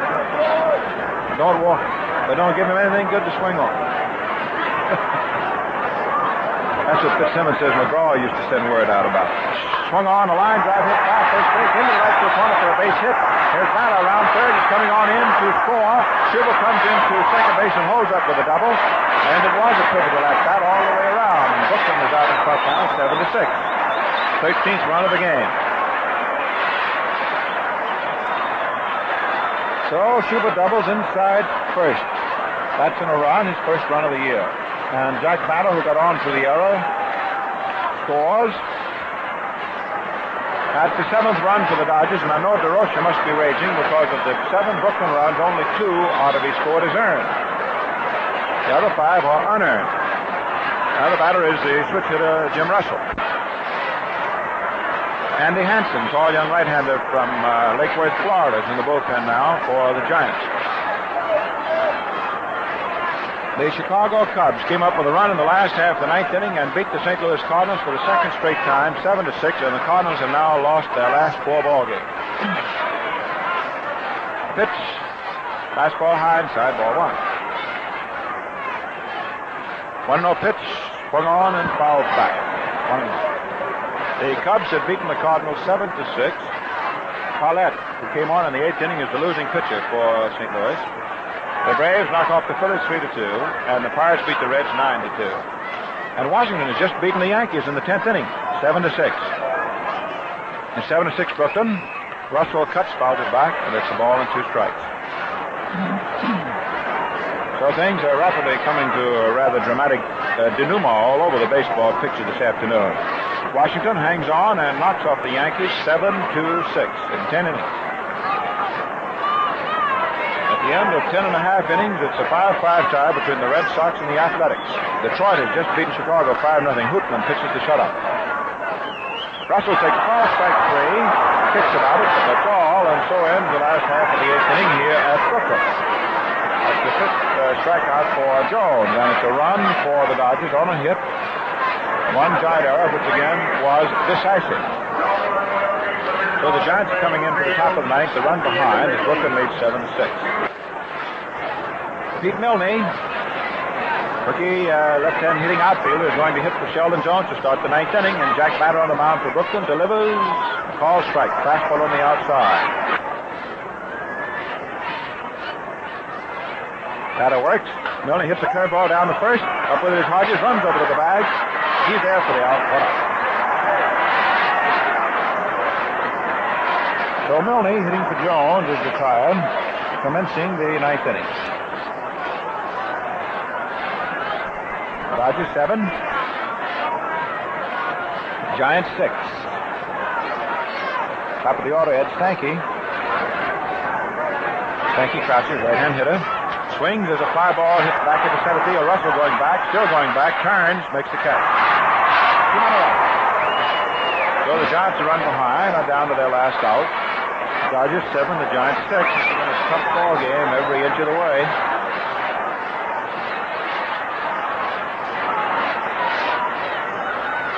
Whitey Lockman, who singled in the first inning. He's 1 for 4 today. Hit that whistling line drive, and Hodges, with those fine hands of his, turned it into an immediate double play in the 7th inning. Lockman hitting at .316, 6 for 19. Batter steadies. Takes a sign from Campanella. Throws. There's a high pop fly. It's hit out into left center field. Russell, the center fielder, gets under it. He's got it. The ball game is over. The Dodgers win.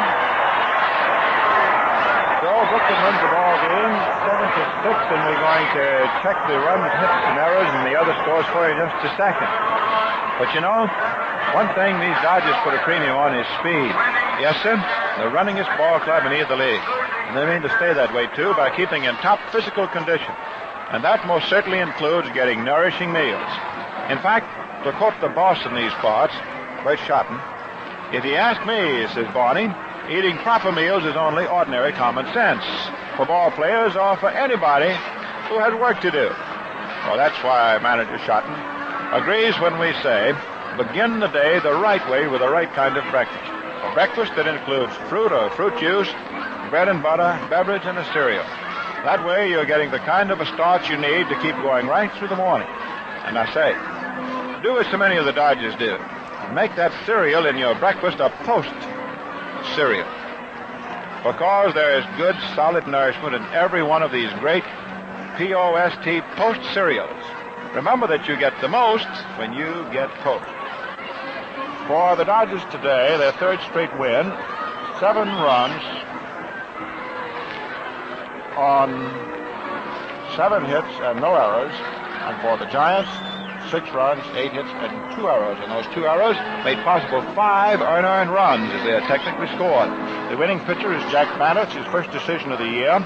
The losing pitcher is, of course, Jones, who now hasn't won and has lost 2. And for the Giants, this gives them an 0-for-4 record for the season, which, of course, is very tough for the Polo Grounders and for DeRocha. For the Dodgers, after losing opening day, this is their third straight success. Now, very quickly around the post scoreboard. In the National League, everything else is complete. The Cubs beat the Cardinals 7-6 with a run in the last of the 9th inning. Boston, with Elliott hitting a home run in the 8th with 1 on, beat the Phillies 3-2. And Pittsburgh had an easy time knocking off Cincinnati 9-2. In the American League, Washington defeated the Yankees in the 10th inning 7-6. Detroit had Art Hootman pitch a shutout and knock off Chicago 5-0. At the end of 3.5 innings, it is Cleveland over the St. Louis Browns 5-1. And in the Boston Athletic game, they've gone into the 11th inning tied at 5-5. So, friends, that is that. And we hope that you have enjoyed being with us Saturday afternoon at Brooklyn. Boy, it's quite a place. So, for you folks all around the country on the network, join us again the next Saturday. The Dodgers are at Ebbets Field. And, of course, for the folks in New York, as the broadcast goes on 7 days a week, we'll be at business at the same old stand at 2 o'clock tomorrow. Connie Desmond and Ben Scully and the old redhead, Red Barber, will be on hand to be bringing you the game between the Dodgers and the Giants.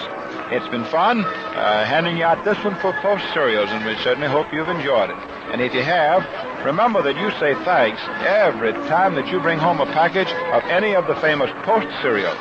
Post Toasters, Post Grape Nuts and Grape Nuts Flakes, Post Raisin Bran, 40% Bran Flakes, or Post Hens. And say, if you're one of the folks who haven't tried Post Sugar Crisp yet, man, be sure to look for the cellophane bag with the 3 little honey bears on it today.